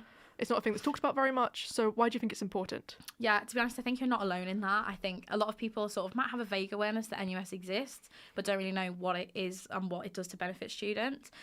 So National Union of Students is a organisation that USU has an affiliation to, and they do a lot of different things. So they do a lot of training for sabbatical officers, they can make sort of national policies that are implemented across every university in the UK that's affiliated to them, and they also sort of have a consortium that reduces the price of some of the stuff in our UC venues as well, which people don't know about. So we can charge the prices that we do because of NUS essentially. So your manifesto says you want to amplify student voices on a national scale. How specifically would you try and do that? Yeah, well, obviously I'm a current sabbatical officer, so I'm a current community and wellbeing officer in USU, and I think part of being a SAB is that you amplify the voice of students on a local level. So I think sort of being an NUS delegate would mean I can do that same thing on a national level. I think I've got a good idea of sort of the issues that students are facing, both locally and nationally. And I have a lot of partnerships with other student unions across the country, and we're all facing the same issues with our students. So I think being an NUS delegate and taking those issues to sort of a national scale, I think is really important. So you said you want to work with like other student unions to push like real transformational change in the NUS. What do you think the problems in the NUS are that need to be solved? The problems in the NUS or just problems with students nationally? Problems with students, both really, because you've said in your manifesto change in the NUS? Yeah, well, I think obviously there was a pretty damning report that's come out recently about the NUS with anti-Semitism and whatnot. And I think that it really highlighted that there needs to be like a core structural change to NUS. So I think the organisation doesn't function as it should at the moment. And I think the way that that change needs to be made is by listening to student unions and most importantly to students directly. Because if they're supposed to be the national union of students and represent students nationally, if you're not listening to your students, then what's the point? So you've been a NUS delegate before? Yes, I was a delegate last year, yeah. What do you think you could bring from that and maybe do differently or do the same? Yeah, I think there's a real benefit in having experience of being a delegate. I think sometimes, especially because a lot of students don't know what NUS is or what it can do to benefit them, I guess, having someone at the conference and sort of voting on policies who has not only the understanding of what students want from being a sabbatical officer, but also the experience of how NUS works and what policies would actually work nationally for students, I think is really important. So why do you think you'd be the right or like a really good NUS delegate? Yeah, I think I'd be a good candidate because I know what students want. I'm more than happy to consult students on it. I've been a delegate before and I think it'd be a really good opportunity to really make a national change for students. If you could try and kind of sum up your campaign in like one sentence. Yeah. So I think just mainly the sort of the way to make change locally is to also make change nationally. So I think working on a local and national level sort of in tandem would really help to benefit campaigning. So, So you've said you want to work with other students' unions, and you have those kind of connections with that, and you've said you've like been it before. Yeah. How would you like go about like actively making the change? So a lot of the campaigns that the students' union have run recently have been about like making noise. Yeah. Doing a lot of like publicising. Yeah. Is that a similar thing you try and do? And how hard would that be? Yeah, I think so. I think a lot of student unions are sort of facing relatively similar issues locally. And I think the reason why some of us aren't necessarily making headway on making changes locally is because we're not making enough noise nationally. So I think if we can all come together at NUS conference and say, like, look, this is what students are facing up and down the country, we actually have the chance to make a real change and do something about it. And if we vote policies through on it, universities have to listen to it. So I think it's just really important to come together in that sense. What do you think you achieved kind of last year for the NUS? Or did you not, was it hard because of the structural issues? Yeah, there were structural issues within the NUS that made it difficult, and I don't know how they would be solved this year, but I'm confident that there might be some movement in terms of we might actually be able to make some proper changes this year. So obviously, there's 6 delegates being sent, and there's 2 candidates. Yeah. So you're probably gonna do quite well. But how would you kind of sum up your campaign in one word? Ambitious. Brilliant. So we're going to the green room now. Amazing. And welcome back to the green room. Hello. Joe's found his way back here. Yeah, I've managed to squeeze my way back in. Sorry, Grace. And we're joined by 2 different candidates. Hi. Would you like to introduce yourselves? I'm Anna Jirogi. Yes, I'm Olivia. You can call me Jing as well. Yeah, you guys are running for Student Activity Officer. That's right. Correct? Yes. Yes. Is that kind of tense to be sat next to each other like this? We've never met before. No fighting. No. Calls out. Peaceful space. I keep saying we need to bring in some actual fighting. I think it'd be a great segment. Democracy. I think that's how they should do the elections. I've been saying this, and no one will believe me. We need to bring back gladiator fighting. Anyways, that is not URY's position. No, that's my personal position and not the beliefs of URY. Yeah. Other activities are available. In the meantime, you're still watching or listening to URY at 1350 AM, 88.3 FM, ury.org.uk, and also on YouTube, because we're live streaming this. It's URY 1350, the YouTube, URY 1350. So tune in if you're not tuned in, which you're already tuned in if you're listening or watching. Hopefully. Otherwise, you're probably very confused and you may have just picked up an accidental frequency on your radio. Yeah. So if you picked up an accidental frequency, then you're in luck. You know, it's your lucky day because you get to listen to us. You're getting some green room coverage. Absolutely. How are you guys feeling about the campaign so far? Is it stressful? Is it easier than you thought? Harder than you thought? It's stressful, but like a good stressful. Yeah. It's been fun and it's like really cool to be like all of the people that I've kind of made friendships with being like, you should do this. It's really nice. I feel to play. I mean, obviously we can't ask Irene about your policies. But since you only really announced like this week, yesterday even, is it scary to think about all the campaigning looking forward, or are you excited for it? Yeah, I just some worried and nervous about at present. Yeah, and especially about interviews last time. But I think now is a relaxed, yes. Yeah. So yeah. good. This is chill. This is chill. Anything good happens out there for grilling. With a nice microphone bit. That should be the green room slogan. Yeah. Oh, Put it on a poster. Love one. yeah. Oh, what was the other one? I We had can't live, laugh, remember. love. Oh, live every day like it's CIN. Yeah, live every day like it's CIN, and in here, out there's for grilling, in here's for chill. The candidates we said that to said they thought they'd have an aneurysm. So, very stressful, the green room. Yes. So, we're going to go straight into definitely not ripped off content from my show, What's for Tea, listening Thursday 9 till 10. Other radio shows are available. So, we're going to, everyone knows Desert Island Dish, or they might do, but we're going to do Desert Island dishes. Would you like to elaborate? Absolutely, I would. I'm so happy to elaborate. Basically, we ask you if you were trapped on a desert island, and this desert island had a kitchen, for some reason. It's hypothetical, guys. And they could cook you any meal for the rest of your time on the island. It's the island from the menu. Absolutely. Other movies are available. Absolutely. Other films are available. Yeah. So you've got breakfast, lunch, tea, Obviously. and dessert. Anna, what are you going for? I'm putting you on the spot here, but... Gosh. Okay, breakfast. Me and my flatmate, Grace. We Shout do out Grace. shout out Grace Stanner, head of Shakes Up. But we do this like tradition every time we're like hungover or feeling a bit sad, which is we make the fattest breakfast sandwich possible, which is like toasted like tiger bread, hash browns, bacon, mushrooms, spinach, egg, chili jam on top. It is the best thing in the entire world, and That it feels is. like you could live off it for days on a desert island. Yeah, I do that on a desert island and immediately keel over because Yeah. I can't do No that. more meals for the rest of the time. And then Lunch? Are you a lunch person? Probably. I'm not really. I'm not. I think that I'm like a big breakfast and big dinner person, and then for lunch, I think you can't go wrong with like a Tesco's meal deal with like I should agree with that. Yeah. I work at Tesco's. plug. But yeah, so Can't Tesco's be meal plugging deal. Tesco, they don't pay us. They pay me. But yeah, so not sponsored. Hoisin duck wrap. That's always my choice as well. Actually. Yeah, Good. it's good. It's good. It's so good, and I hate mayonnaise. So all the other sandwiches are like no for me. And then pink Monster Energy and like a Twix or something. Solid.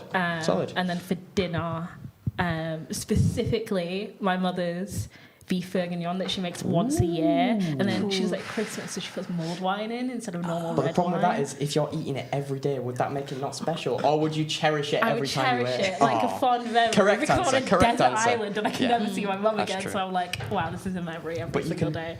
I'm not going to say that. So Olivia, what about you? You've been given more thinking time. So. Yeah, there you go. I know. I would More hate time this to prepare. question. So, breakfast. What does breakfast look like? Yeah, I think just English breakfast. Good I like- choice. yes, because I'm an international student, but I really like the English breakfast. It is as well cultivated. Yeah. Must say. I like the beans, tomato beans, and Yeah. the eggs, and What kind of egg do you have? Do you like it fried or scrambled or scrambled? Or poached. Oh, yeah. Yeah. I'm a poached man myself. I'm giving out the controversy. Poached I egg. would love for someone to clip that out of context. I'm a poached man myself. And then just put that it- on the wall. Just put it on the Twitter board. Absolutely. You can get onto it if you use hashtag Yeah. CIN23. If anyone posts "I'm a poached man myself," then I probably won't do anything, but I'll like it a lot. So lunch. Lunch, the same as Annie. I don't have lunch. There's a big first breakfast and a big dinner. Okay. So we'll Yes. skip lunch. A lot of lunch haters in the room today. I'll swallow my pride and Anti-lunch. skip lunch. You know, in my country, it's a different culture. Lunch is a big meals in my country. So, lunch in our country, I maybe eaten some rice and noodles, dumplings like this too. Yes. But Very but nice. now I just have class in. Yeah. So Uni I don't have spoiling time. people's meals again. Yeah. What do you both study, actually? I'm a philosophy student. Ooh. Yeah. So. What do you study? Education. Education. Yeah. Nice. Okay, so Education. yeah, Useful that to makes sense. society, Yeah. not useful to Education. society. The education degree is keeping Well, you you from can look at the society and go, really makes you think. Now, the important question. Brace yourselves, listeners and viewers. What's for tea? Oh my god, he said the show name. He did the thing. Black tea. Black tea. Ooh, Yeah, yes. black tea. I like black tea. Oh, for for tea, for dinner. For dinner. But The final meal of the day. maybe afternoon time, I Yeah. have tea. But A what cup of tea. you having? final meal of the day? What's your final meal of the day? What you having? What you after? Because you've had breakfast. Yeah. Skipped lunch. Now what's on the menu? He means tea in the northern way. Yeah. I am from Leeds. It's fine, I can southern translate. Lunch or dinner? Yes. Yeah, On yeah. dinner, I salad to keep my body. Oh, there you go. Looking after yourself on the desert island. Yeah. Very. What kind of salad? What's in the salad? Because salad's a very vague term. Vegan. Oh, is it vegan? Vegan, yeah, vegan. Yeah. Sorry, Oh, yeah, vegan. nice. So- And some fish and beef like this. Yeah. Yeah. Very Fried. nice. Gorgeous. Can I change my answer to something healthier? You can go on, mate. I'll let you. I have a protein bar. No, I'll stick with beef bourguignon. And of course, since you're both running for activities officer, and I think we've somewhat covered the tea. Would you like to say more on this topic, or have we sated your need for what's for tea? I'm satisfied. I am no longer voracious for tea. Well, I asked always this am. question to some of the SABs earlier. What are your favourite activities? On campus or just in general? Well, that's if you want an easy out, what's your favourite society? Oh, well, I have to be biased. And why is it you are white? My Shakespeare Society. Excellent. Oh, and course. quickly, because we've only got. I think yoga practiced. Excellent. Yeah. Lovely. That's both very In nice. campus, yeah. Yeah. Cool. Yeah. Lovely. And I think that's all from the green room. Yeah. So I hope you've enjoyed our riveting tea talk. And if It you had want to more, happen. It you had to guys be know done. where to go. So I'm not going to say it again. So we're now going See to you go to later. A Studio for some more riveting democracy. So tune in and vote, or I won't be happy. Bye. York Sport President. The York Sport President is the main point of contact for all university and college sport clubs. They coordinate and develop sport within USU and work to increase opportunities and participation. They help to shape the direction of sports and physical activity at the University of York, as well as running massive events such as Roses, College Varsity and Colours Ball.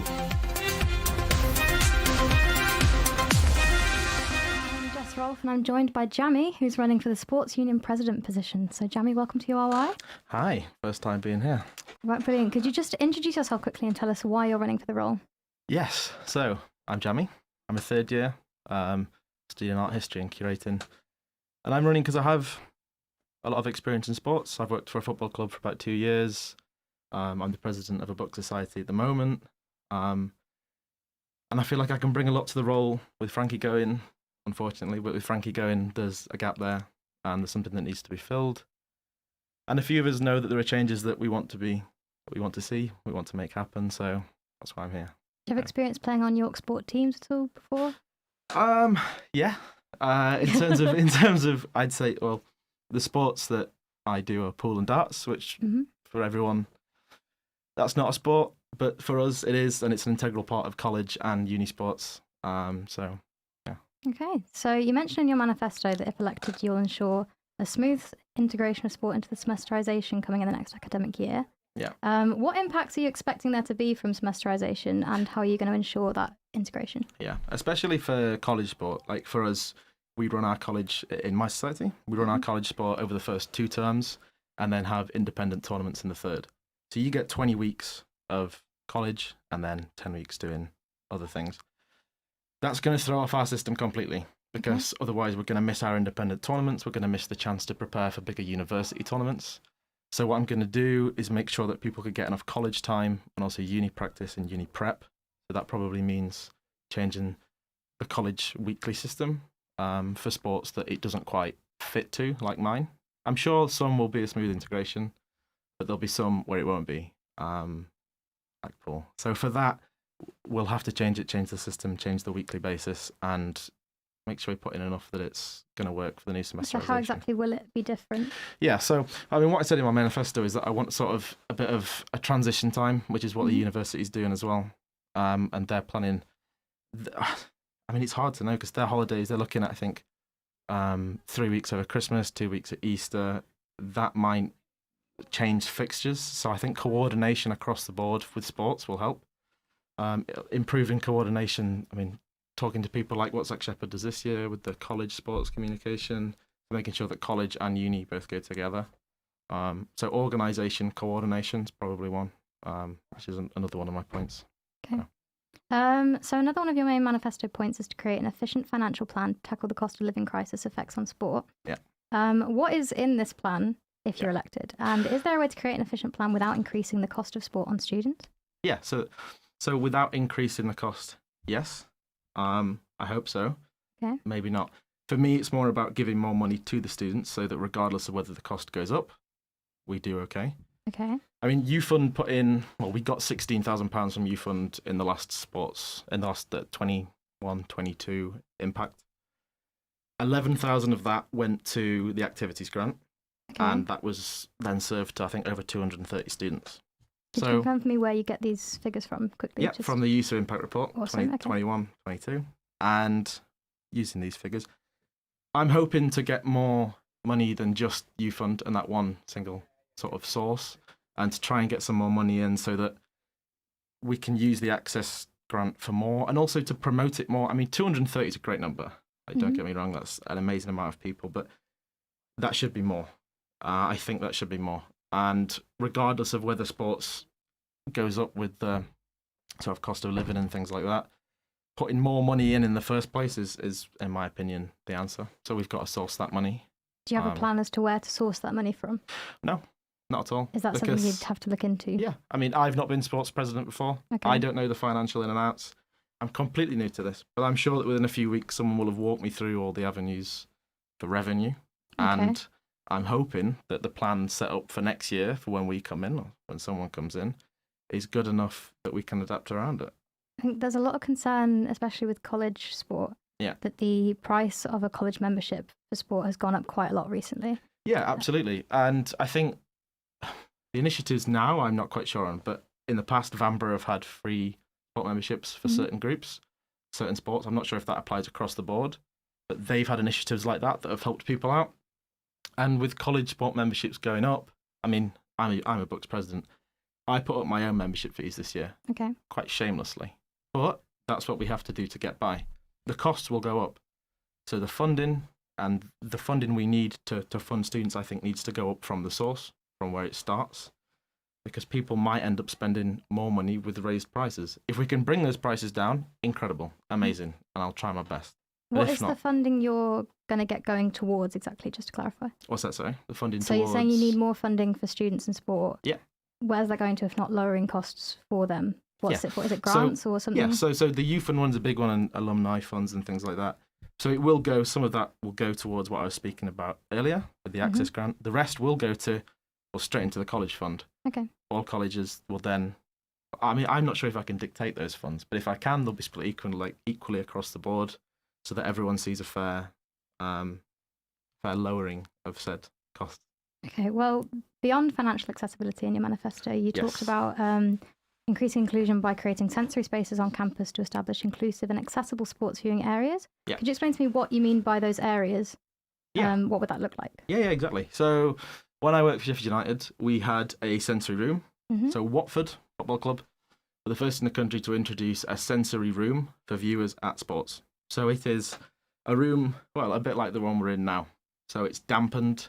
It's, well, maybe not with the lights, but the lights are dimmed, it's dampened. It's sort of a space near certain sports that people can visit if they have sensory issues, if they have. Not everyone wants to go to a football or rugby game with 1,000 screaming people stood around them. So if we can find ways to help those people, to introduce and bring more people into sport, like I can't tell you what they'll look like. I'd have to do an audit of all the spaces that are available and can be at least semi-permanent on campus for us to put them in place. Okay. Yeah. So I can't really tell you the architectural structure of one, but what I can say is that we'd be looking at everywhere and anything just to bring more people in and to be more inclusive. To some students, there's a big issue with York Sport of not having enough facilities for the teams we already have that are playing. Yeah. So some people may say that focusing on something like adding more spaces like that maybe isn't the most important thing to do, more find the space for the teams. What would you say to those people as to why this is such an important issue for you? I say find more space. Okay. I'm pushing the university all the time to give me more space. It's one of the things that we all do when we run sports clubs. We complain. And I want to be on the receiving end of those complaints. I want to say, yes, we'll carry out more investigations into why you can't use this or why you can't have this and why these two things can't coexist. I think that we can have sensory spaces. I think that we can have fertility spaces. I think we can have more of both. And I think that if I am elected, that is there are two things that I can do and put in place. Because we'll always complain. Keep knocking on the doors. That's the point of what we do. Okay. I'd say. Okay, so a big focus for the previous sport union president has been gender inclusion. She's been working on a sport policy about accessibility and inclusion, and she's talked a lot about gender inclusion for women, non-binary and transgender players. Yeah. If elected, is that something you'd focus on, and how would you go about that? Absolutely, and gym spaces. I know that that's something that's been going around a lot, like maintaining a gym space for women and non-binary people. I think that's incredible. I think that's something that needs to be supported, funded. In my own society this year, we introduced a women and non-binary officer role where something like, I come from Q Sports, darts. These are things heavily dominated by men, and also by just a very loud atmosphere and a very, masculine thing. So then bringing in an officer for that has really made us more inclusive and has diversified the people that come to our sessions. Everyone's happier and everyone's better. So I definitely say pushing for initiatives like that and things that are being introduced now and maintained now are a great idea. Okay, so we're running out of time slightly. So quickly, to your students that are voting, what is the main thing from your manifesto you want them to take away and remember and vote for you for? Socialisation, things will change. We want more money, so vote me, and also sensory spaces. We want to be more inclusive, and I'm running out of time, so thank you. I'm going to have to cut you off there. So we're going to Will Harrison, we're at Studio Red now for another interview. Thank you. York Sports President. The York Sports President is the main point of contact for all university and college sport clubs. They coordinate and develop sport within USU and work to increase opportunities and participation. They help to shape the direction of sports and physical activity at the University of York, as well as running massive events such as Roses, College Varsity and Colours Ball. Will Harris interviewing Declan Thomas. I'm going to go straight into the first question. Why should you be our next sports president? What would you do differently to what Frankie has done over the past 2 years? Okay. Hello. I'm Dec. I'm also going to say a quick hello to my nan and granddad because they're watching on YouTube, so I thought I'd say hello to them and make them smile. I'll answer the question. I think it's because I'm a realistic candidate. There's something I've put in my manifesto, is that I'm realistic. I'm not going to make any empty promises that I can't keep. For example, promising to drastically expand the sports facilities we have here over the next year. It's something which I know isn't possible, but it's something which I know the university is working on, and I'm going to be happy to help with that. I've also taken a lot of steps, what's right in my manifesto, to speak to people at York Sport, people at USU, to make sure that the promises I'm making are achievable. I don't want to make any promises that I know I'm not going to be able to achieve. So I sort of think that sets me apart from other candidates. Going on to sort of your first summary point of your manifesto, you talk about stuff to do with the environment, and your leading point of that is replacing physical membership cards with digital variants. How would that work? Would it be a QR code? Would it be an app? Could you explain more? This is something which has really annoyed me, and the reason is I'll often find myself sat in a meeting. I used to be Constantine VP of Sport, I'd often find myself sat in a meeting where we're discussing things we can do to improve sustainability within the college, within sport. And then the next point we'll get onto is how many sports memberships will be sold and how many cards are we distributed. And I'll think to myself, why do we have physical cards? And I've spoke with people at USU, and I've realised that the cards, they aren't really necessary. And there is a way that we can change it. There is a way we can implement it. Some suggestions have been the URY app. There's been discussions about getting it put on there. If not, if I'm honest, I think the system we have at the moment, outside of the physical cards, is just a digital system where we check that people have purchased one through the USU website, and that works perfectly fine. So it's a bit of an unnecessary waste, if you ask me. Moving on to another thing you wrote in the environmental section, you talk about wanting to help reduce emissions from travel to fixtures and whatnot.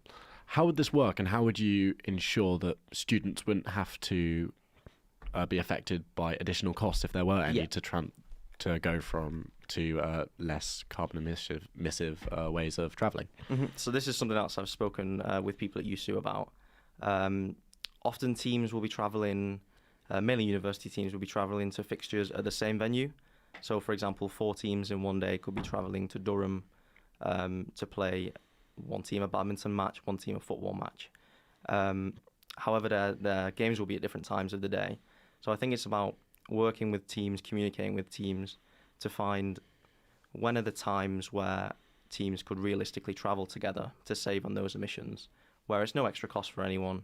It's just, being better for sustainability. How would you help get teams on board with this? Because obviously if the fixtures aren't at the same time, sure, if I was one of the players, I wouldn't want to go to Durham 2-3 hours early before my fixture. How would you sort of help incentivize that? So that's one of the big problems that I've been thinking about is if a team is playing a badminton match at 12 midday, they're not going to want to travel to Durham with a football team that's playing at 4 p.m. I think it's about being honest with teams, being realistic. If the fixtures are 1 or 2 hours apart, hopefully we'll be able to get teams on board to be able to travel to fixtures at realistic times. Moving on to the accessibility points on your manifesto, you talked about trying to get memberships from sort of the benefits, from York Sport with just the college memberships. As you know from your time as vice president of Constantine Sport, you know that the college fee is a lot smaller than the AU fee.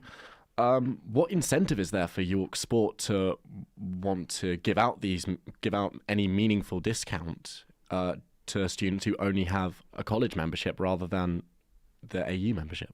Yeah, so I completely get that. The initial point is it's kind of my main point is to reinvent the benefits.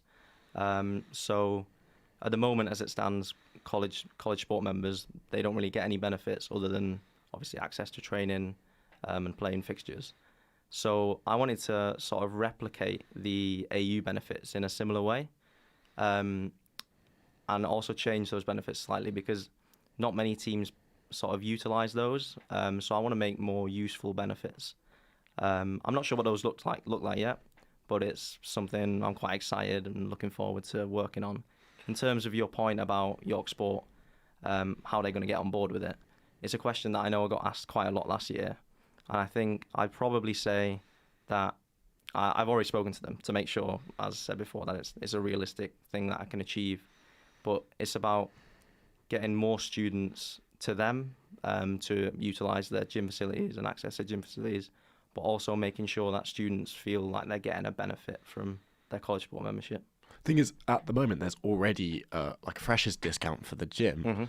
How would you be able to convince York Sport to give even more of a discount for people just for having a college membership, considering that it's currently £18 a term for college sport and the yearly fee for York Sport, the service is around £260 a year. That seems like a very mismatched number. How would you sort of convince York Sport that it's worth giving out the benefits? So we're sort of saying, you're paying £18, but you might get sort of a 10% discount. I know Frankie's done an amazing job at organising the 20% discount at the moment for AU member fee payers. But I also want to make sure that people are aware that university sport it's a lot more expensive than college sport. So the gym discount should hopefully be reflective of that. So college sport members might only, for example, get a 10% reduction in their gym memberships, whereas university payers at the moment, as it stands, get a 20% reduction. Surely the only way of being able to do this would be to increase college membership further than it already has been increased recently from £18 a year now to £18 a term, in order to sort of build up this sort of incentive for York Sport to be able to give the benefits. I don't see sort of how you can incentivize York Sport and get the benefits without having more money to offer to York Sport, because otherwise what's the point of them? What's the point of the York Sport cooperating if they're not getting anything out of it themselves? Yeah, so the money from the college sport fees, that goes towards training and costs for the college, whereas the gym, York Sport, with the gym, they'll still be getting the membership fees from the students. It's just they'll be more incentivized because it'll be slightly reduced. So hopefully they should get more footfall, more gym members, and that way they'll be making more money. Okay, moving on to your last point. It's about charity. There's already like so much going on for charity around the York Sport scene. Looking at Movember with certain sort of clubs raising 4-figure sums. Is this system like not enough at the moment? Yeah, so I think there's loads of charity work goes on, and nobody's going to sit in my position and tell you that it's not amazing. It's great. It's just I think as a university we could promote it a lot better. So, for example, I'm playing tomorrow in a Law Society charity match. The only promotion that's been sort of given for that is from the Law Society themselves. I think as USU and as a university we can help promote those charities, and also the things that the charities are doing. Often we'll say, this is a charity we're linked with, but not give enough background as to why we're linked with them and what good things they do. Obviously, in the middle of a student living crisis, not everyone has loads of cash or money to give to charity more than they do already. Mm-hmm. How would you sort of make sure there's no element of shame in not being able to give to charity, or would it? Yeah, that's a very good point, because often teams will incentivize people to give to charity just by playing. So often you might find yourself turning up to a game and there's a fee of £3 to sort of play in the fixture, and that money will go directly to charity. I think the best way to get around that is communication and sort of making teams aware there is a cost of living crisis at the moment, and there are reasons people might not be able to donate. Right, I'm going to have to cut you off. That's I'm sorry, okay. We're having to throw to Blue for our Frankie exit interview. So I am Grace, and I am joined by Frankie Riley, the current sports sabbatical officer. So first of all, it's a bit more of a chill interview. So I just wanted to ask, how are you? Yeah, pretty good. It's a bit weird, like seeing all of it going on and being like, oh yeah, I remember that. And also, how have we got here so quickly? It feels like it was August, like yesterday. It does. And it's just like, oh my god, it's been the fastest year. I don't understand. Is it? Yeah, it has for me as well. But I guess that's good. It shows that you've been doing loads of things. You've been up to lots of things as well. So the first thing that I want to ask you is the future with Frankie. That was the name of your manifesto last year, if I'm correct in saying so. So I guess being in the future now, a year on, can you say that what you had imagined or what you set out to do has, as sports president, has actually materialised and actually sort of happened? In some ways, yes. In some ways, no. And I think that's kind of run of the mill with most of these roles, is that a lot of the time you pick up things and things happen that you don't anticipate for. So cost of living has obviously taken over all of our areas. And I actually think sometimes that gets missed, where people think sports and think it doesn't have an impact, but we've been working so hard on how can we make sports more affordable, how can we help the clubs out, like transport costs are going through the roof, and there's all this kind of background work that you kind of pick up. And I think in many ways, actually, when I kind of started the future with Frankie, I knew certain things I definitely wanted to work on, and then those all kind of added up into much bigger things that I've realised I want to work on. So sexual violence is like one of them, and I'm so happy with the work that we're doing in that space. The discounted gym memberships, oh my god, that was such a big win. I was so glad we managed to do that. there's been longer pieces of work, well-being in sport, accessibility and inclusion in sport, that I always knew were going to be more ongoing. And maybe I'd want to be slightly ahead of where I am now, but it's also the reality that we're in a Home Roses year, and that takes a lot of work. And so it's just, I've had to reevaluate, relook at timelines and maybe push things back a little bit. I've still got 5 months to go. And the future with Frankie is very much still on the cards. It's still alive. It's still alive. As Oh, some would say. absolutely. And so you mentioned a lot of the things that have sort of come about with, you know, your time being a sports sabbatical officer. What is, if you could put it down to one, what is the thing that you're most proud of? There might be, it's a very difficult question, but if there was one thing that you could say that you're most proud of, what would that be? I think it probably would be actually my work on sexual violence. Sexual violence in sport is a really, it's becoming an area of sort of growing concern, and things are basically starting to come out of the woodwork. And I know from my own personal experience, there's a lot more there. And I don't just mean in the York context, more widely. And we obviously had Sexual Violence Awareness Week last week, and I've been trying to put a few events on and things across the year, and it's been so difficult. It's a really difficult topic to engage people on. And then we did the relay on Saturday, and it was just absolutely incredible. And just seeing people getting invested in it. And we announced Survive as our charity partner, and the Shine a Light theme for Roses. And suddenly all of these things that were in my head that I'm like, genuinely think we can make sport safer for people. And it's just that kind of knowing sort of what happened to me. I've shared it publicly on Instagram and things like that. But being able to go from my first experience where I was told, no, there's nothing you can do about it, and then now being in a place where I'm like, not only do I know what I can do about what happened to me, but I'm doing something about it for other people as well, is very powerful. And it's challenging, because in some days I'm like, yeah, I can do this, I can smash through it, other days I'm like, I can't go anywhere near this right now, I'm not in the headspace for it. So to be able to keep going and deliver on a lot of that is, I'm very, very proud of that. That's brilliant. That's so good to hear, especially as someone that, I play college sport as well, so it's really, really good. But we've got about 40 seconds left. Yeah. With all the highs, there does come lows. Yeah. So what are some of the challenges you face? Just to wrap up really quickly, what are some of the challenges, and how do you think the future sports sabbatical officer could go about these challenges? Challenges, I think one of the biggest challenges this year was the start of the year of club social media.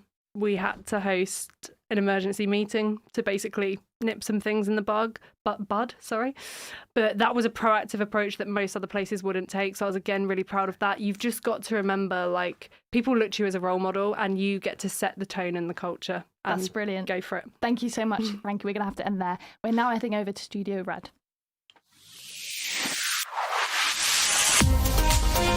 York Sports President. The York Sports President is the main point of contact for all university and college sport clubs. They coordinate and develop sport within USU and work to increase opportunities and participation. They help to shape the direction of sports and physical activity at the University of York, as well as running massive events such as Roses, College Varsity and Colours Ball. Hi, I'm Katie, and I'm here with Tanisha, also goes by TJ, for the role of Sports President. So for my first question, I'm going to go straight to your manifesto. You state that you want to destigmatise stereotypes. What does that mean, and how will you use that in practice? So by destigmatizing stereotypes, what I mean is a lot of times people have a preconceived image of what an athlete should look like. Have tall, muscular, six-pack abs, lots of stamina, this, that. And personally, I think that's quite wrong, because I feel like an athlete can be anybody, from someone able-bodied to someone with a disability, someone skinny, someone fat. I don't think any of these things mattered. But unfortunately, it is something that people have in mind, and they're quite shocked when they see people who look like me, who are tall and big and fat, playing sports or doing sports or being involved in these things, because they're like, oh, you're fat, how do you run? And it quite honestly hurts a lot because sports is something I truly believe should be accepting of everybody, no matter your body size, no matter your disability, no matter your background age, anything, nothing should matter when it comes to sports. And that is what I mean when I say I want to destigmatize stereotypes. Certain sports are conceived as man sports, and they're, when women play it, they're like, oh, it's a man sport. That's a stereotype, and these things are what I want to destigmatize, to show people that you can be anybody, you can be from anywhere, you can look like whatever you want, you can have n number of issues, and you would be accepted in the sporting community. Mm-hmm. Amazing. So talking about that level of inclusivity, you mentioned the women non-binary gym hours in your manifesto. Apart from this, how are you going to address gender inclusivity in sport? So as a part of the LGBTQ plus community, it hurts to see that there are a lot of queer people, trans people, non-binary students who can't take part in a certain sport or a certain team because of who they are. And again, going back to the women and non-binary gym hours, it's a very good thing that's happened, and honestly, I'm quite happy that we launched that. But it's not gone as well. And obviously, instead of trying to increase the gym hours, I'd rather talk to people and see why these issues are occurring in the first place. Like, why is this not going as we expected it to? So instead of just doing things and going by what I think it's important to talk to people who are women, who are non-binary, who are trans, to see what they want from this university. I really want to create a central club for our trans athletes, our non-binary athletes, our gender fluid athletes, and anybody who wants to be in so that we can hear what these people have to say. As someone who's now not trans or does not fall under the category of non-binary, I can only go by speculation on what they want, but I don't actually know what they do. I feel like forming a centralized club where these voices, these student voices, can be heard, and that they can work with college sport and university sport and York sport, and we can increase inclusivity. We have a lot of non-gendered clubs. Like, for example, James College, their football club has just become one club instead of having a men's football and women's football, and that will give so many athletes the opportunity to go and play the sport they thought they never could because of who they are. Mm-hmm. And that is my idea around increasing inclusivity, is to actually form a central club with these athletes and see what we can do from there and what they want and what sports they can play, because I feel like at a Bucks level, there is very little we can do, because at the end of the day, we're one university out of hundreds that Bucks probably has. They wouldn't really care if we just give them an ultimatum being like, if you don't change this, we're going to pull out our teams. That's not really an answer to anything. I feel like instead of that, at a university level, we can make a change. We can have these athletes play in our college leagues or leagues that we play at a university level, rather than going straight to Bucks. Because unless and until we make a change at our university, at our colleges, I don't see the point of doing something so drastic and so big that could probably affect a lot of other students, when there are things we could do at our level. Yeah, definitely. I think keeping on looking at the York focus, a big part of this role is college sport, as you mentioned in your manifesto. Now that there are 2 new colleges, Cato and Ann Lister, how will you make sure that sports facilities can meet such a high demand? So I've had a lot of thoughts about how we could, give people better training times and this and that. And I think we need to take out an audit, and that's what I personally want to do, take out an audit of our facilities and see how we can maximize the use of our own facilities. Because making promises saying that, oh, we'll build new facilities, these are promises that can be made, but they can't be done under a year. All of these are long-term investments, which I also do want to work on, but I can only set a setting stone to a step to that. I can't really get it done in under a year. I want to see that there will be training times where probably in a club 5 people are turning up at a peak training time, while a club that would actually have a turnover of about 30 people is getting later training time. Mm-hmm. So taking an audit out and see how we are using the facilities, who's getting these training times, who's actually making the most use of them. And I know some teams, they train 4 or 5 days a week. And I personally think that's overworking an athlete, because if you give your athletes quality training for even twice or thrice a week, that would probably improve their skills more than just doing the same kind of training 5 days a week. If these clubs cut down from training that many times a week to probably twice or thrice, that would free up a lot of time for training times to go to other clubs, to college sport, because I don't think that we should consider university sport better than college sport or college sport better than a university sport. I think it's time that we look at them at the same level.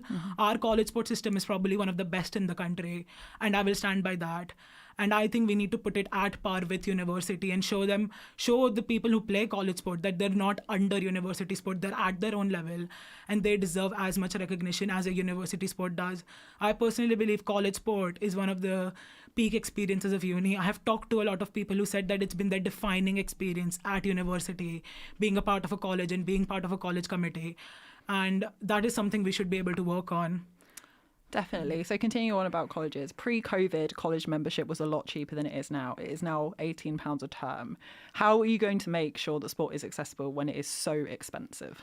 So when it comes to college sport memberships, I personally think that it's at quite a good price, because I think it's £20 now and it's going to get increased to 24, but I'm not sure. But I think for the amount of money, you can play about 15 college sports for the entire year. Compare that to a university membership, which would probably cost 80 quid for an entire year. £20 a year is, £20 a year is quite accessible. And I can understand there will still be people who can't access that. There's the accessibility grant for that, which they can go towards. And, they can get money for it and they can still play. And I think college sport definitely, because pre-COVID, things were also very cheaper. And with the cost of living crisis these days, I'm glad that we have an accessibility fund that our athletes can go to play college sport and university sport. And I think that helps a lot. I think these subsidies do need to be expanded because we have a lot of students. And I am going to work towards expanding subsidies, especially for accessibility.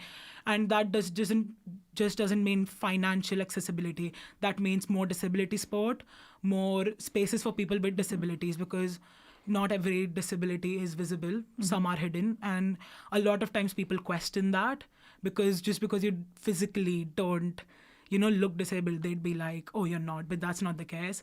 And I feel like this grant helps a lot of people.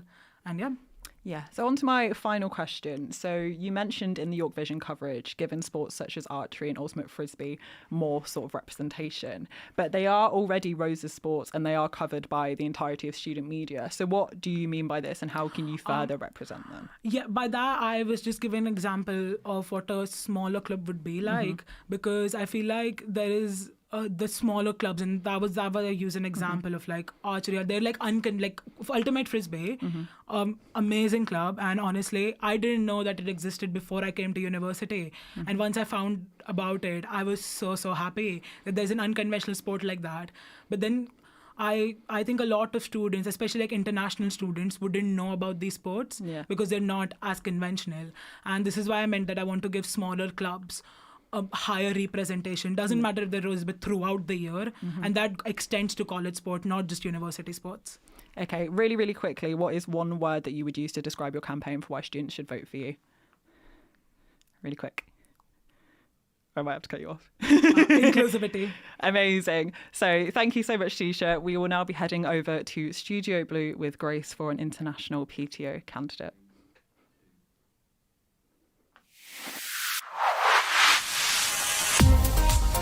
International Students Officer. The International Students Officers represent 30% of the student population.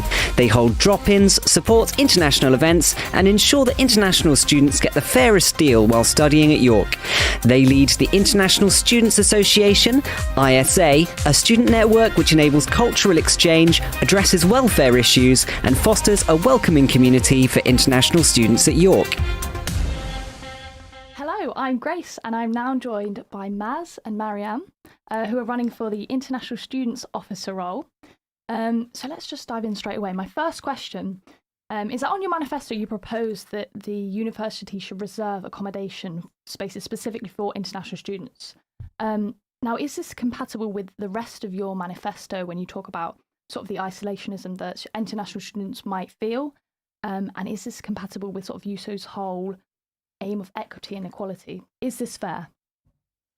I think it does kind of maybe combat with a little bit of the inclusivity point, but at the same time, it also is in agreement with that to be like, there should be a certain number of representation and a certain number of seats reserved for international students in like, say, departments, and then like same goes for accommodation, like just to represent the proportion of the international student population in the accommodation and in that.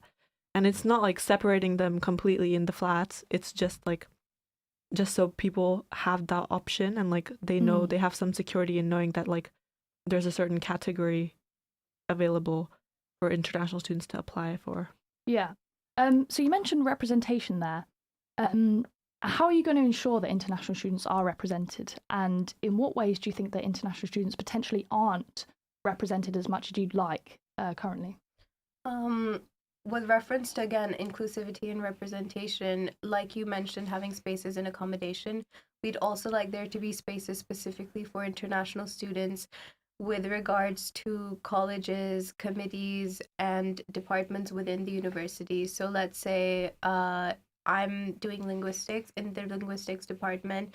In any other department, we'd like for there to be, like how there are department reps and faculty reps, we would like there to be also an international representatives, like a seat for international students to hold those positions, just so international students within those who are doing those degrees, they know that, okay, we have someone that we can approach.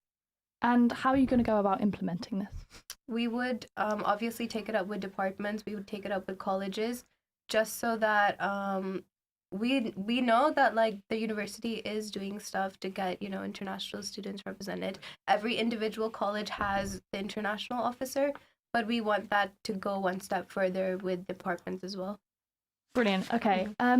Now on your manifesto, you also talk about making a University of York International Handbook. Now, I'm not sure if you're aware, but one already does exist, International Student Guide. So how will you ensure that this handbook that you're suggesting that you'll make differs from the existing one? I think we would, because in my, what we were thinking is when you just arrive over here, you're generally not familiar with how things in England work. When it comes to things like banking, the common student discounts that students who are already here, having done high school here, probably would be aware of. Things like even getting a SIM card, and also like places in and around York that would be helpful towards international students, like places where they can get halal food, for instance, meet their special dietary requirements, international food shops. We would just want to make them more aware of that, just to save them the extra hassle when they first get over here. Interesting, definitely. And then you also mentioned that you want to host more international club nights. How will you ensure that students who are perhaps more shy or that don't drink are also accommodated for? It wouldn't be just club nights, where obviously we can have like quizzes and maybe like some treasure hunts or scavenger hunts or just like socials of some kind on a regular basis, and not just focusing on like within colleges, because we know that is a thing and they're doing a great job with that. But it's also to focus on a more like wider university thing, because it is a meet and greet, but like I feel like there should be a wider array of people that you get to meet at these international meetups, because it's just the same people that you get to see over and over again, and some people might want to like expand their social circle. Brilliant. Thank you very much, Marianne and Maz. We're going to hand over to Studio Red now. Thank you very much. Thank you.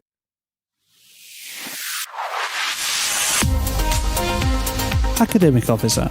The Academic Officer represents students on issues relating to their course, teaching and learning facilities. The Academic Officer also works with over 400 course representatives, department representatives and faculty representatives to ensure that every student has the opportunity to shape how their course is taught. Hello, I'm Beth Hardesty. I'm joined here with Deb, who, as you've just heard, is running for Academic Officer. Hi, Deb. Thank you for joining me. So as the incumbent academic officer, you're in the unique position where we can see your track record and we can see what you've done. You've chosen to centre that quite a lot in your manifesto. But as kind of recently has been discussed in student media, there's kind of this neither kind of looking back at your manifesto points from last year in 2022, you haven't launched nor really mentioned your 3 key manifesto points.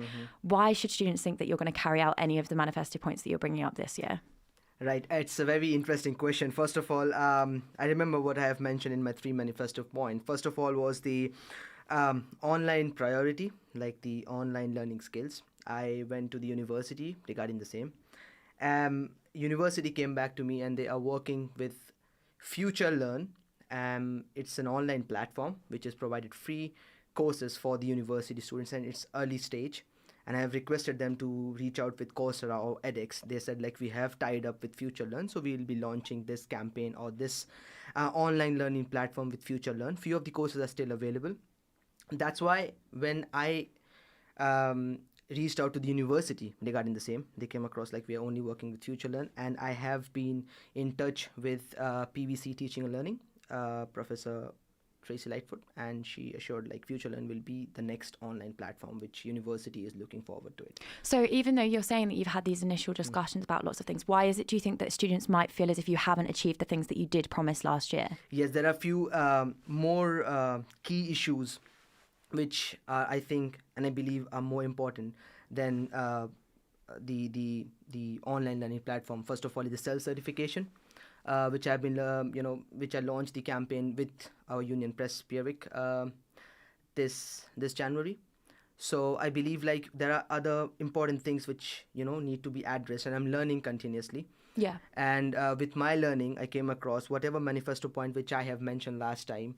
One of them was the online learning platform. Future Learn University is already working on it. Second one was the internship opportunities. It's just 6 or 7 months now. I have been reached out in my first month with university careers and placement department, and they have assured me they are working on it. And how recently we have also hired international employability officer, which is providing who will be providing more opportunities and jobs. Also, we have reached out to Handshake, and we are coming up with new opportunities for entire university department. I understand that all of this is coming together, and of course you've mentioned the fact that you're learning on the job. I think I was slightly surprised to find, therefore, in your manifesto that you had the repeated use of the word guarantee. We often find that when SABs are rerunning, they have an understanding that they can't make promises.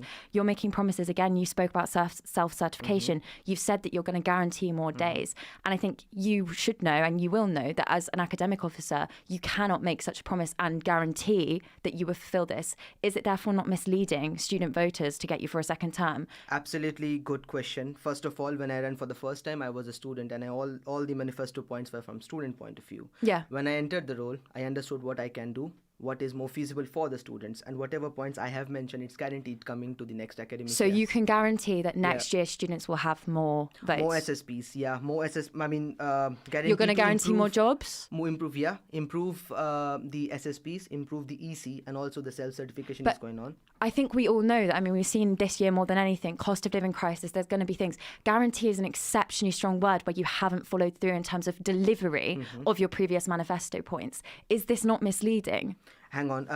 I have mentioned guarantee in this. In this one, you said that you can guarantee, but in your previous track record, we've not had the delivery. You may be in beginnings of talks and stuff, but we've not had the delivery of any of the previous policies. Therefore, if you're guaranteeing the delivery of this year's manifestos, is it because they're already in place? Is it because it's already going to happen? In which case, why would we vote for you if it's going to happen regardless of whether or not you're going to be the next academic officer? Absolutely good question. First of all, whatever I've mentioned in my last academic year, my term is still I'm talking there. purely about the guarantees that you've made this year. This will be coming up for the academic year. Yeah. So you believe they're going to come in place regardless of whether or not you're academic officer? No. So even if you're not academic officer, will we still get these extra? No. In which case, why can you guarantee it without any sort of? Yes, because I have been lobbying and advocating my voice. I fully understand that this is something that is in place, that you are lobbying for, you're arguing for. But is it, without a doubt, a sure guarantee that you can ensure students will get more jobs, more self-certification, and your further other points in which they are promises that you will deliver?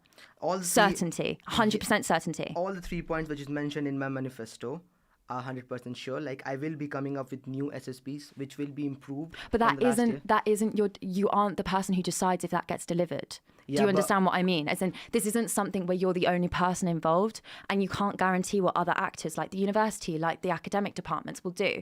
Is it not misleading?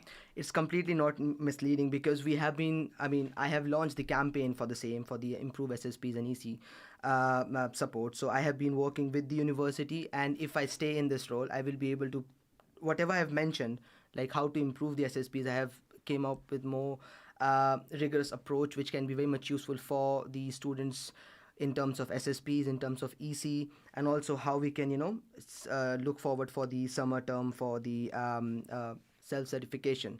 In terms of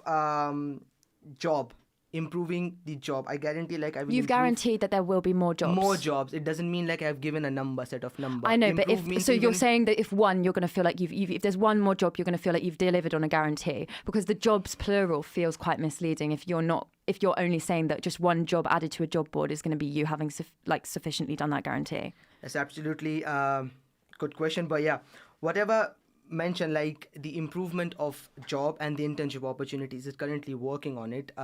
Department of Careers and Placement, they have assured, and they are coming up with more opportunities, and I'm working with the Handshake, also the Student Circus, and one more job portal which will be integrated with the university Careers and Placement. And then from the next academic year we will be launching a working group and look forward to it, like how we can improve for both home and international students. It's very important to understand, because home students, they don't need any extra visa or skilled work visa, that is called the tier 2 visa. It's very rare for the international students to get a tier 2 skilled work visa, and we are really working on it, and recently we hired one international employability officer for the same. So this is a very big jump for the employability for the next academic year. Yeah, I'm going to have to move on. It's one of my final questions to some extent. It appears that you've utilised your previous campaign Instagram account, maintaining the followers from your previous run for academic officer despite deleting all posts, so it looks like these followers are from this year. Does this pre-existing platform give you an unfair advantage over the other candidates? I don't believe that it's... Because they don't have access to prior runs which has this student body following. Yeah, it's none of me or none of the person who can decide. It's completely the returning officer who decides whether or not I am eligible to run. But regardless of whether or not it breaks campaign rules, do you think it's unfair? I don't maybe think they're not unfair, advantage. because during the campaign description, it was mentioned like you can use your private account. So even if I use my own private Instagram account, it's completely fine. Just I need to make it public during the online campaign launch. So it's open for everybody. Everybody can use it. It's just how you utilize your resources and the online platform. It's completely up to you.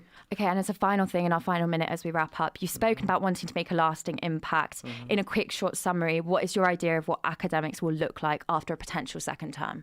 Yes. As I've mentioned, my 3 important things. First of all is the improved SSP, which is very important right now. It's nearly broken down. I'm continuously working with the university management team to improve the SSPs, the exceptional circumstances. Second of all, I've also mentioned like how I can improve the exam scheduling and also the timetable scheduling. It's like last year, most of the students, they came up with an email and in social media they have shared like the timetabling scheduling is not proper, and the exam is like, we are getting multiple exams in the same week. So how we can improve it? So we have recently also, from the university point of view, they have recruited timetabling manager and also one of the supervisor coordinator who will be working for the next academic year, because we are moving from term wise to modern SEM. And lastly, as I've mentioned, the job opportunity. I'm going to have to interrupt you, but thank you very much, Deb. We're now going to be moving on to more interviews with the upcoming academic officers. Thank you so much. Academic Officer. The Academic Officer represents students on issues relating to their course, teaching and learning facilities. The Academic Officer also works with over 400 course representatives, department representatives and faculty representatives to ensure that every student has the opportunity to shape how their course is taught. My name is William King and I'm joined by Hasandi. Hasandi, thank you for joining us on URY. Of course. Tell me, to start with then, why do you want to be academic officer? I've been in the university for at the moment, I've been here for about 2.5 years, so I think I've seen like a lot of change that needs to happen in the university, and I think from speaking to international students to home students, I think I've realized what change needs to be done within the university, and I hope I can achieve it. What change do you think we need? A hot topic these days is about self-certifications and student support plans. And I think the main thing we need to do with student support plans is to make them more accessible to people. So a part of the change I'm hoping to make is to make these student support plans be a self-referral system. So I'm hoping to introduce a self-referral system for student support plans, basically working with Unity Health, because PEERIC has, of course, made Unity Health much better for students, and I'm hoping to build up on that. Do you not think a system where people can self-refer for things like this, whether it's self-certification, student support plans, they're open to being exploited by people? Yes, that's part of the reason why I'm hoping to work with Unity Health, because I'm hoping to come to an agreement with Unity Health to check if these self-referrals are valid, so that students could get the help they deserve while also not exploiting the system. Like, some students can't really get these student support plans because they haven't been diagnosed or they don't have the means to do so. So I'm hoping to make their uni life easier, at least. Do you think this is a realistic thing for a sabbatical officer to be able to achieve? I think it is a realistic thing to achieve. Definitely, even if I don't achieve it during my year, I will lay the groundwork so that other people could work on it. And I think that's starting a conversation and making that happen is more important than just not doing anything. You mentioned at the start about international students and overseas students, and you put that in your manifesto. Tell me, what are the challenges you're referring to when you say that international students face these challenges? A very big challenge that international students face is assimilating to life inside university, especially because they're coming from another country. So how I'm hoping to counteract them is by improving the student buddying system within the university. A lot of people I know that it exists, but they don't really take advantage of it because it hasn't been marketed enough, or they just don't see the point of it because they just don't think it's good enough. I'm interested in why you think that's something that's in the role of academic officer. Is that not something that would be more suited to a community and well-being role? It might be suited to a community and well-being role, but I think as an academic officer, mental health is also a concern, because it definitely correlates to what to your academic life. So assimilating to these environments is essential for students, because they need to understand the environment surrounding them, so they feel safe within the environment, and as a result they feel more confident talking to their lecturers, talking to their other students, so in that sense they can talk to other people and develop their ideas. And one of the ways you talk about this is through having another rep, an overseas student rep for each course. Is that not going to cause more issues, trying to find another person to represent? Lots of departments struggle to find one student rep, let alone two. Yes, that is the difficult part of what I'm proposing. But the thing is, I think part of what students don't like about being a course rep is that they feel important when they get the role, when they, from my experience at least, when they're actually working in that role, they realize there isn't like a lot of change they can do because like the department or the university is set in their way. So I'm hoping to increase like how the I'm hoping to help work with those departments and see how they will be more accepting of the ideas of students and to not shrug it off. Because I think like a lot of international students have their voice as well, and they've just been silent because they realize that a lot of change isn't going to happen anyway. I wonder, is there a worry that you might be focusing too much on one group of students? Mm-hmm. So I am focusing on the international students, but a big part of my manifesto is about concentrating on all of the students. Like even at the end, I say I'm open to receiving criticism. I'm open to receiving ideas on what I can improve. So whatever concerns any student has, I'm definitely gonna be on it, and I'm definitely gonna reassure them if I could do anything about it. I have to say I was surprised reading your manifesto. I don't think I saw the word strikes. What is your stance on lecturers striking and the support available for students?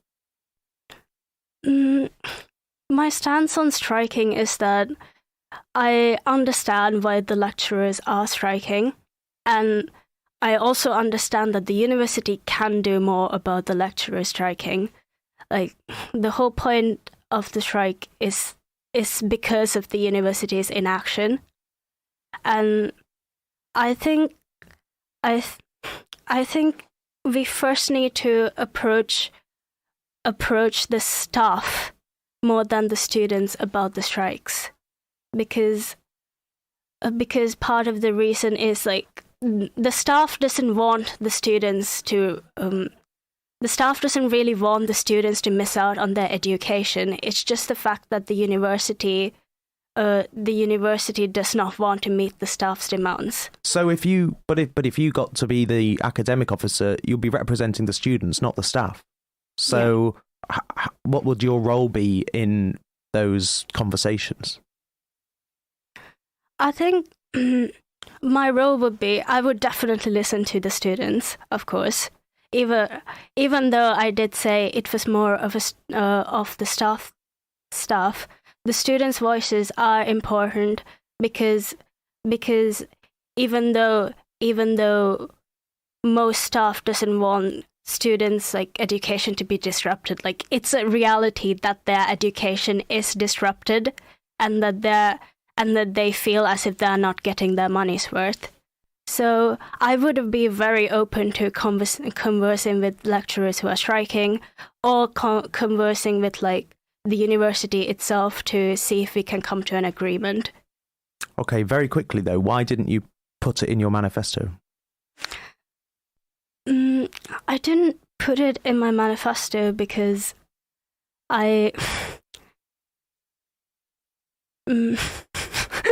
You're not sure? Well, we are out of time, but has Sandy, last chance to say something to that if you want, but you don't have to.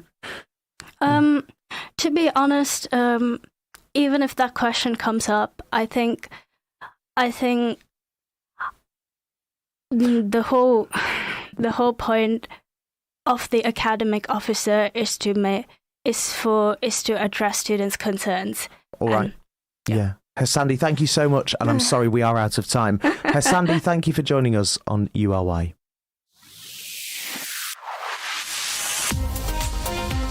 Academic Officer.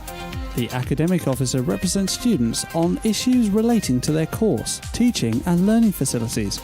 The Academic Officer also works with over 400 course representatives department representatives and faculty representatives to ensure that every student has the opportunity to shape how their course is taught. Hello, I'm Ellie Tucker and I'm joined by Walton White, who is running for the academic officer position. Walton, welcome to URY. Nice to meet you. Hello. So quickly, tell me why you are running for academic officer. Well, I've gone through like a year of uni and all that, and it was like, the sense is that from my first year, I felt like there was a lack of community in general in overall the academic department. Essentially, it was like I went to my degree, did my course and all that, and then went into lectures and seminars. But I just never got a sense of community when I was doing it last year. Mm-hmm. It was like I met people outside the course, but it was never inside the course and all that. Right. And of course, there was issues as well that I noticed, throughout the year, stuff to do with self-certifying, and of course, strike action, which around this time of year is always at its worst. And I feel like in terms of like productivity, you're always at your lowest when it comes to this time of year. But when it came to this year, I just thought there was a lot I really wanted to introduce. Maybe as academic officer, I tried to be involved with like a lot more things in general. At the moment, I'm currently president of the History Society. And from that, I've been able to gain a bit of insight into what this role will probably entail and what I can do with it. Awesome. Okay, so I wanted to pick up on a point. Now, compared to the other candidates you're running against, you have a relatively few detailed policies in your manifesto. Do you think that you can really ask students to vote for you when they don't clearly see what your stance is on a lot of important academic issues? Yeah, I understand it is one of those things where it's like it is very unclear and all that. And, hopefully as I go along, I'll learn more on how to, enact these policies and all that. Of course, some of them are quite vague, but I do have ideas in mind. Of course, I can better explain some of them right now. So like in general, with creating a great sense of community in the academic departments, it is all about getting in touch with societies that focus on academic events, getting better in touch with people who are, working in the academic departments, and overall, just improving communication between students and, departments, gaining that sense of community and communication. Mm-hmm. How do you propose to do that specifically? Like what measures would you take to improve that communication? Well, overall, getting in touch with like societies, looking at their struggles, seeing what, they could be doing to, better introduce students to, societies and all that. Mm-hmm. And as well to do with the links between departments, because I feel like a huge issue is with the societies is when it comes to the academic ones is you just have the issue of they can do all the events, they can do all the social events, but they can never do the academic side because there's not a lot of links and there's not a lot of people approaching them being like we got a really good idea for what we could do to help better promote the course. Right. I feel like one issue I had like with my degree was there was a lack of I felt like there was a lack of career prospects because they weren't better shown. Mm-hmm.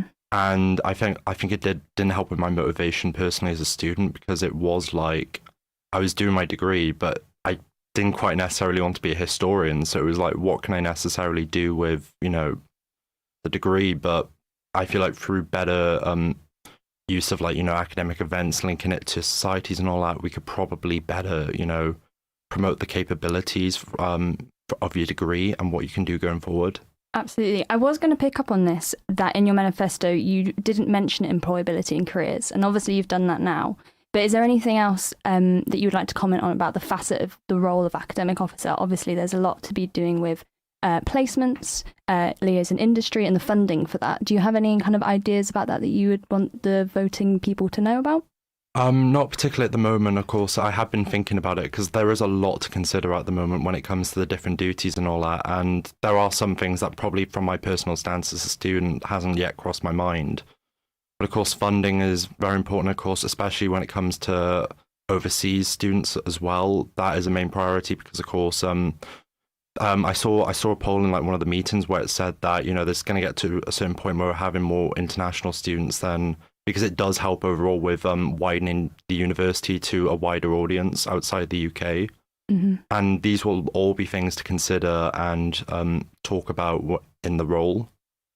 And then, yeah, funding is a complete issue, which I haven't really noticed yet because it's kind of one of those things. It's like I feel like I have to get into the role to really, you know, understand the funding side of it. And okay, that makes sense. I mean, it might be a bit difficult for people at home to, compared to the other two candidates who seem a bit more prepared. But I understand what you're saying about getting into the role. To move on a little bit, you mentioned the ongoing strikes in your manifesto, promising to, quote, introduce measures to maintain student engagement during the strike periods.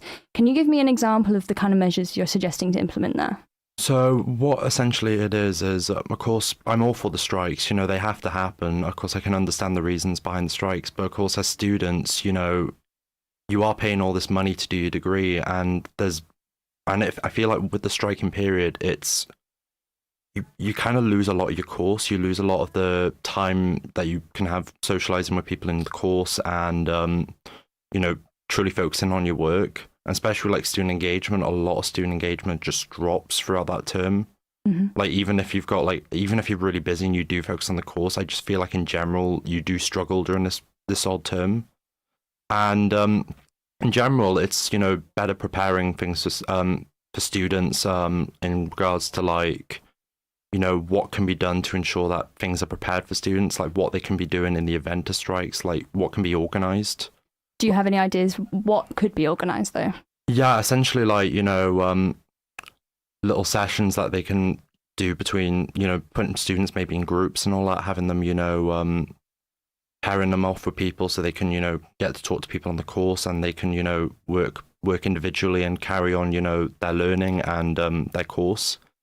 And it's all about really just maintaining the focus on the degree and yeah, in general, there's a lot that I think could come to mind in the role, and I know a lot of it I think will be improv, in all honesty, when it comes to what will be introduced, but there is basic ideas in my mind of what to introduce. It's just, you know, Mm-hmm. I think it's just planning in advance, you know, from the first term, being like, what can we do to, you know, set things in motion and ensure that, you know, the student engagement doesn't drop. It does, you know, maintain at a high level throughout. And even if that means, you know, creating more student groups, you know, having students work together with particular students more, you know, to, you know, so they can, you know, be open and be like, you know, during the strikes, you know, do study groups and all that and just keep the focus maintained. Do you think that's actually a viable thing you can do in the role of academic officer, though? Because after all, it's a student's prerogative how they choose to work during striking periods.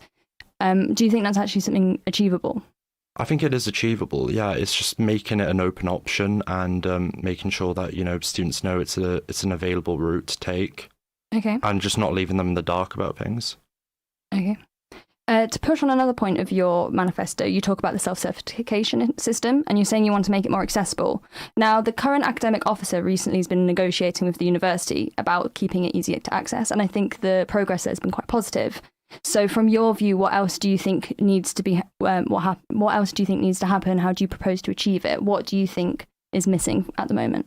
Essentially just individualizing it, making it more of a unique platform, maybe like its own application and all that that students can access via, you know, their university Gmail, and, you know, better lay it out and then, you know, work on technical measures that could be introduced to, you know, improve on it. And because end of the day, the changes that have been implemented have already been great. Mm-hmm. I just think it's carrying the train of motion in terms of improvement on the actual process.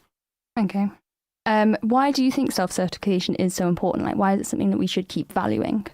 Well, it's valuable in general because, you know, it's one of those things, you might not need it, you might need it, but it's always there if you need it. And it's valuable, you know, for students for any reason. Because, of course, there's always going to be circumstances that, you know, might prevent you from, you know, doing work at a specific time, do you get me? Or doing it at a certain point. You've got to have something there in place, you know, to help you with your studies, because, you know, uni can be a very unpredictable time. Like with myself, it was last term was a complete whirlwind, and I did have to go home for a bit because of just personal reasons. And it was like, it was all about just making sure that and having stuff like that there just made me more confident in doing my degree, even if I was away from the actual uni. Okay, thank you very much for your time, and over to the green room.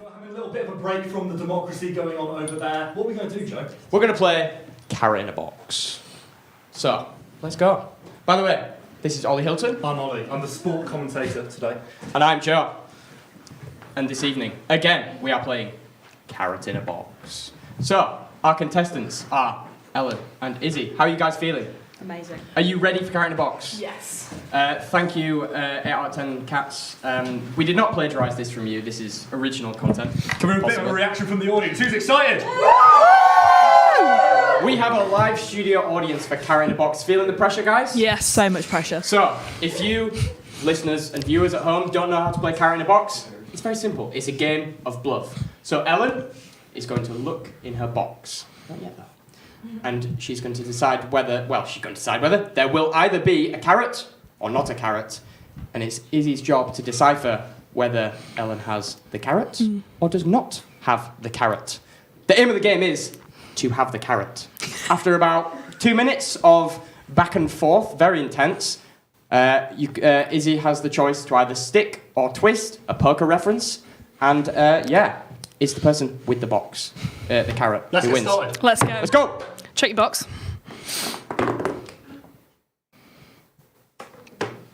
How's that carrot treating you? Perfect. I'm actually allergic to carrots. What do you mean you're allergic to carrots? It's a lie. Is it like an airborne thing? Yeah. Keep up with this lie, if it's a lie. I mean, I didn't have any reactions, so. What do you mean reaction? Reaction to the airborne carrot, so. So it's an airborne carrot. So you've got an airborne carrot in your box? I really hate to interrupt you. You have a flying carrot in your box. I do. Or do you have a flying carrot in your box? You'll never know. Wow. So you have an airborne carrot allergy, is what I'm understanding from it. Why are you laughing? This is very serious. You have an airborne... See? Even the audience understand. Right. You have an airborne carrot allergy. I do, And yes. you're not having a reaction right now. I'm not. So you don't have a carrot in your box. I don't have So I have a carrot in my box. Yeah. So I should keep my box. 10 seconds. Yes. So I'm going to not keep my box if you're telling me to keep my 5, box, but also No, maybe because I'll the keep aim it. is to 3. to have the carrot. Two, Yeah, so you've got the carrot 1. already. Ding, ding, ding, ding, ding, ding, ding. Izzy. Yeah. Will you stick or twist? Will you keep your box or will you swap it for Ellen's? I am going to keep my box. You're going to keep your box? Yeah. What do we think in the audience? Audience? Twist? Are you staying fervent? I actually hadn't seen how big the audience is. Pressure? I'm not going to bow to lemon press peer pressure. Izzy, open your box. Is there a carrot? The celery. Ellen is the winner. Please show everyone your carrot. It does not fly.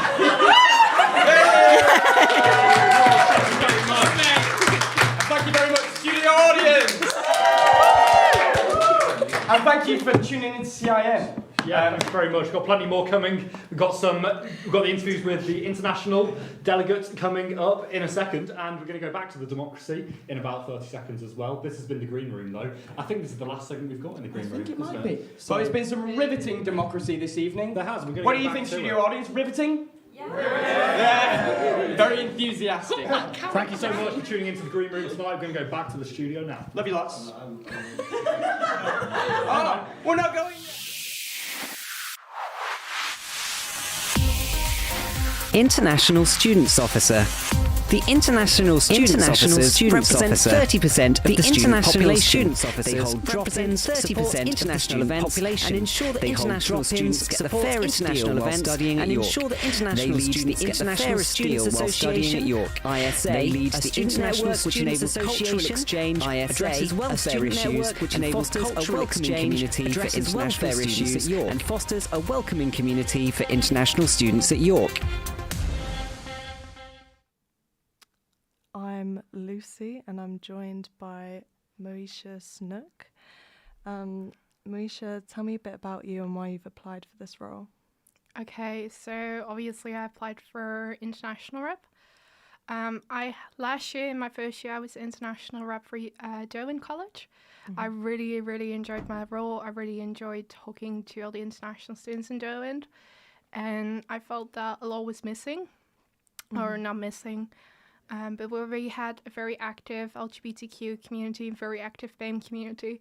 It was kind of hard to find the international community, and I really, really want to bring that to life on campus, because I feel like it's something we could really profit from, especially if you're living on campus in a flat full of British people. Sometimes it's really, really hard to connect. I have that problem. So I think having a brighter international community could really definitely help with that. No, definitely. Profit from, do you mean financially or? No, mentally. Okay. Because especially with semesterization next year, I have the privilege that I live really, really close to the UK. I'm only an hour flight away. I'm from the Netherlands, by the way. But I have the privilege where I can go home quite easily. So with the 2-week breaks that we have next term, I can go home, I can go back to my support system. But a lot of other international students cannot do that. And I think with a more vibrant international community, we can lean more on each other and help each other out a little bit more with mental health problems that we have, or organizing like potlucks where we bring our own food. Because honestly, I was in Doha dining, the food, it was horrendous. And I cannot say much about it, because Dutch food isn't the best either. But the British, I'm sorry, guys, I'm sorry. But it might be hard for some people to find like good recipes when they're from like a country more far away. And then having people that share their culture with you, it could be really helpful. Okay. Going to your manifesto, you've said you want to bring back the ISA, which stands for the International Students Association. What do you mean by bringing it back, for those who don't know? Okay, so I only heard this from others, but the International Student Association was really, really active before COVID happened, and it kind of died down. And if I become the UC International rep, I want to talk to Amelia, the current BAME rep, because she made the BAME, what's it called? BAME network. And I'm thinking we could definitely do something like that, so based off of previous networks that we have, and maybe act a little bit as a society, but a bit wider, working together with colleges. Nice, yeah. If you are elected, tell me about an event that you would like to organise. Okay, so it is in my manifesto, but I really, really want to bring back York is Global. Nice. York Global, also from stories I've heard, not from experience, is a week where we celebrate and have many, many activities for the international and by the international student accommodation. So I think that'll be something really cool. And I'm hoping to include food, because I feel like that's a big part of identity for us. Nice. We've got 1 minute left. Why should the public body vote for you? I feel like I have some experience working with international students as my previous role. I also feel like I'm organised enough, I'm friendly enough. I want to talk to you guys. I want to know what you want to hear. I want to help out in areas that those international students feel like there's something missing. I won't be running off my own agenda, because my agenda is not the one that is the same for everyone. And I feel like listening is the biggest part, and I'm really good at it, I hope, at least. I do love talking, but I also love listening to ideas and activities others want to do. Yeah. Because I noticed that ISA's Instagram. Oh, we have run out of time. Thank you for joining us. Now it's over to Beth Hardesty. Thank you too. Thank you.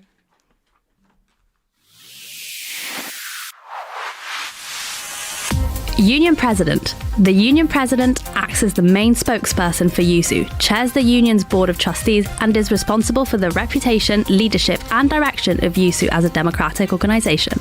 They work closely with the university's Vice-Chancellor and staff team, as well as key contacts in the City of York, and most importantly, students.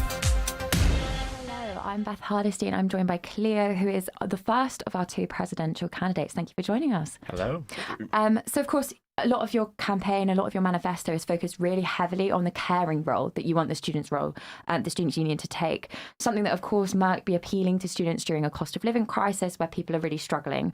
The promise is to provide subsidised meals, money for students that are in bills included, sort of accommodation on top of the money that was given for those in bills not included, and other such policies are very costly. So where is that money coming from?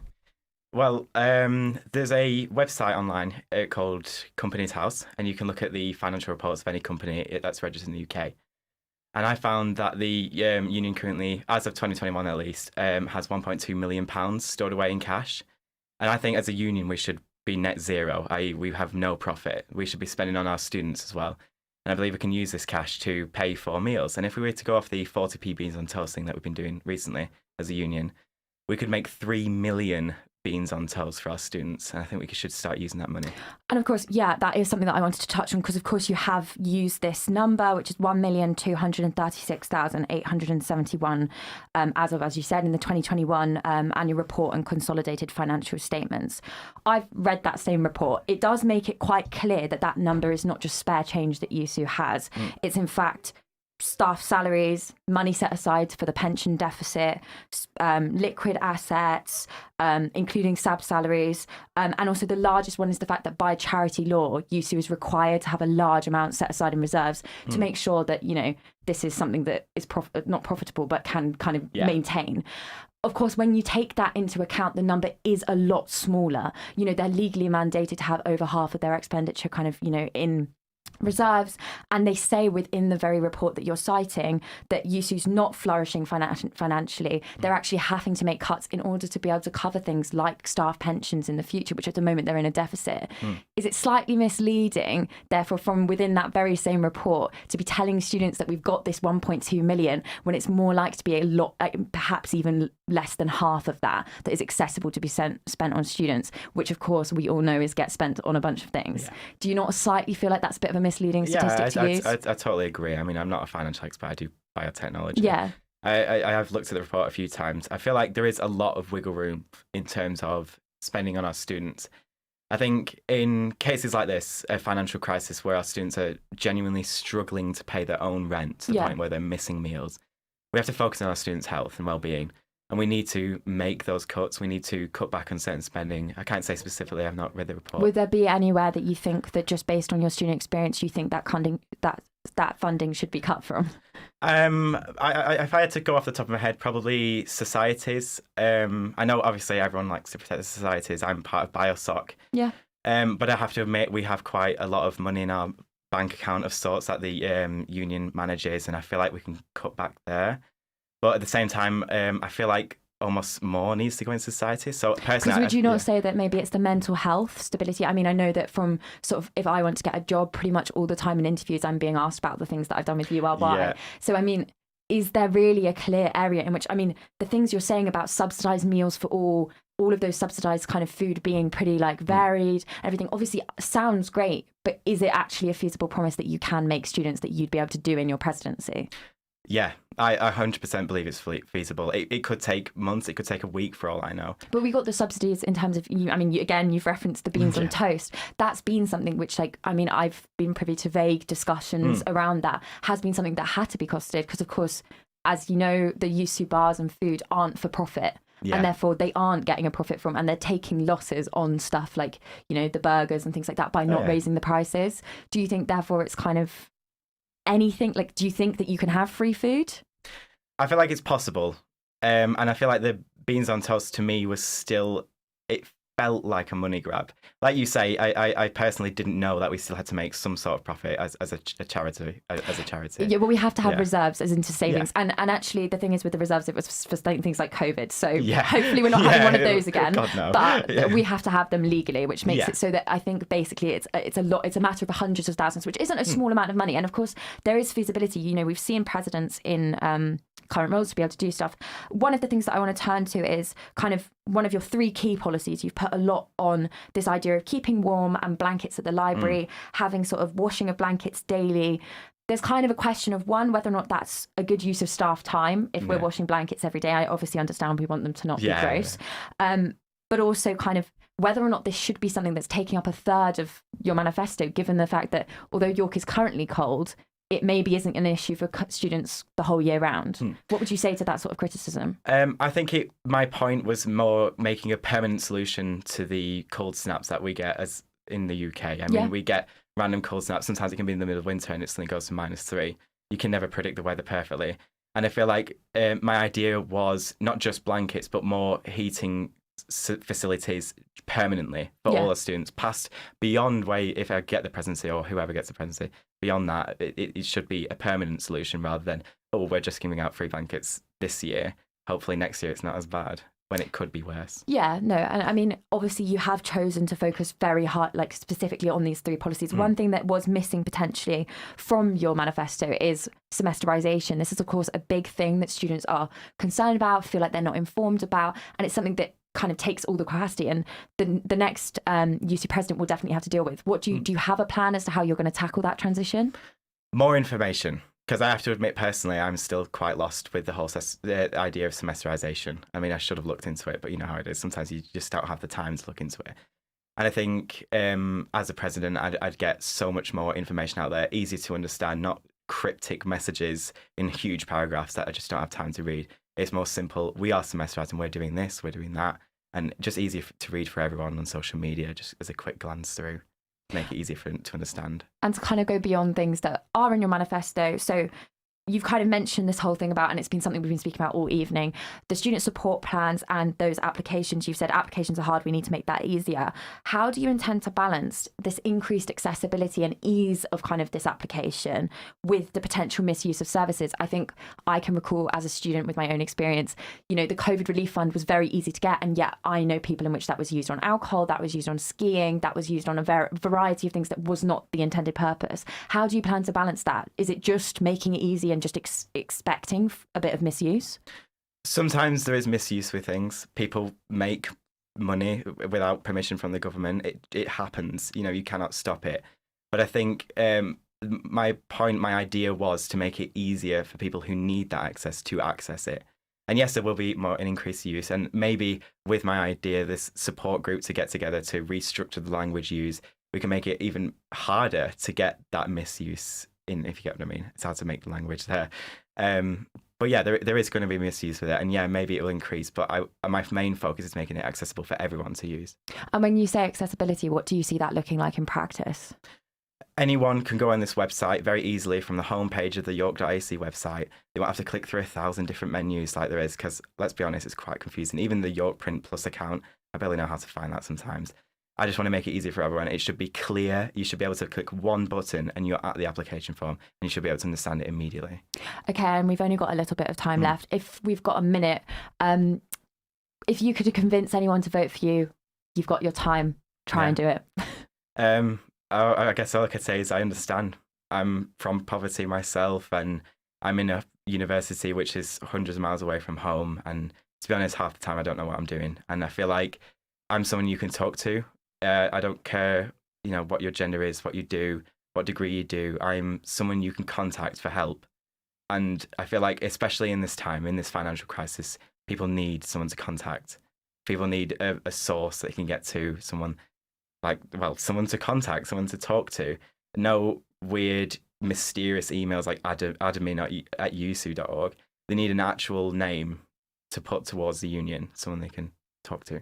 And to just kind of summarise, as again, when we've not got much time, if you could pick one word to describe what you aim to achieve as president, what would you want to do? Equality. Equality, wonderful. We've not got too much left now. Kind of going forward, so if you got, sorry, let me just get a sentence out. We've not got too long. We've got more presidential interviews. We've got Pierrick coming up now, and I believe that we're going to head over to that right now.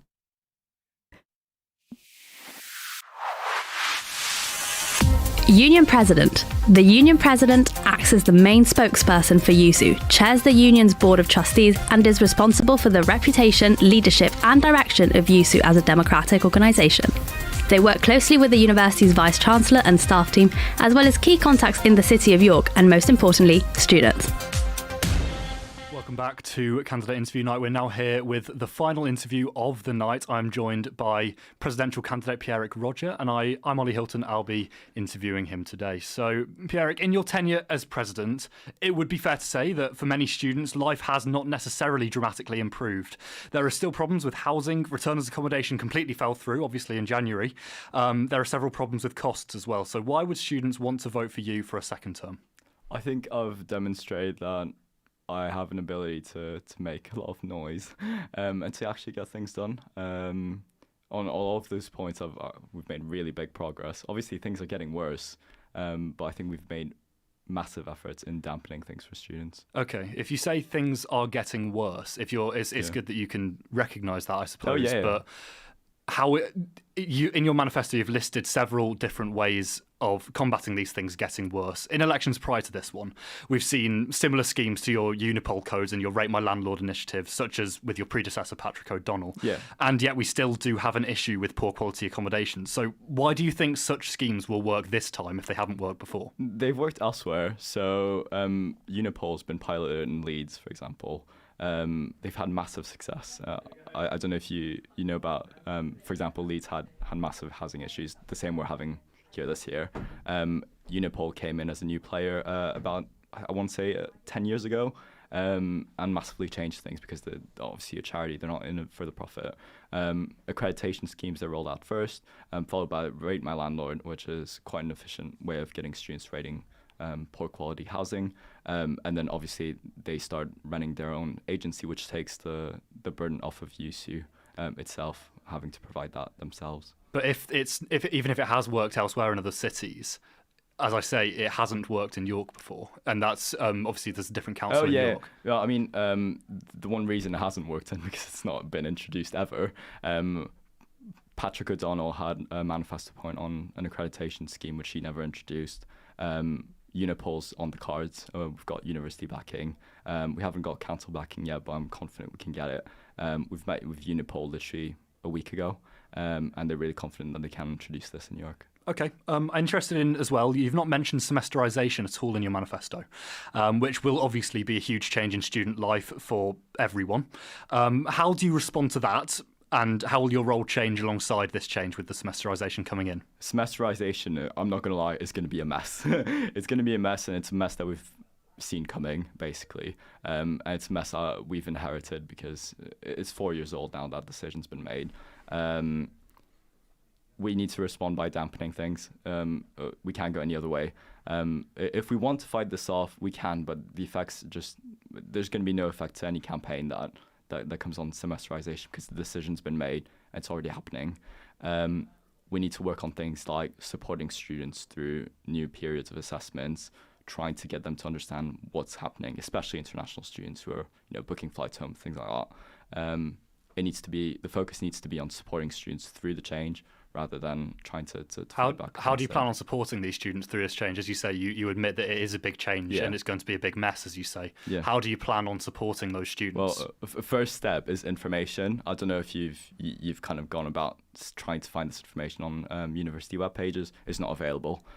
People don't know what they're going into next year.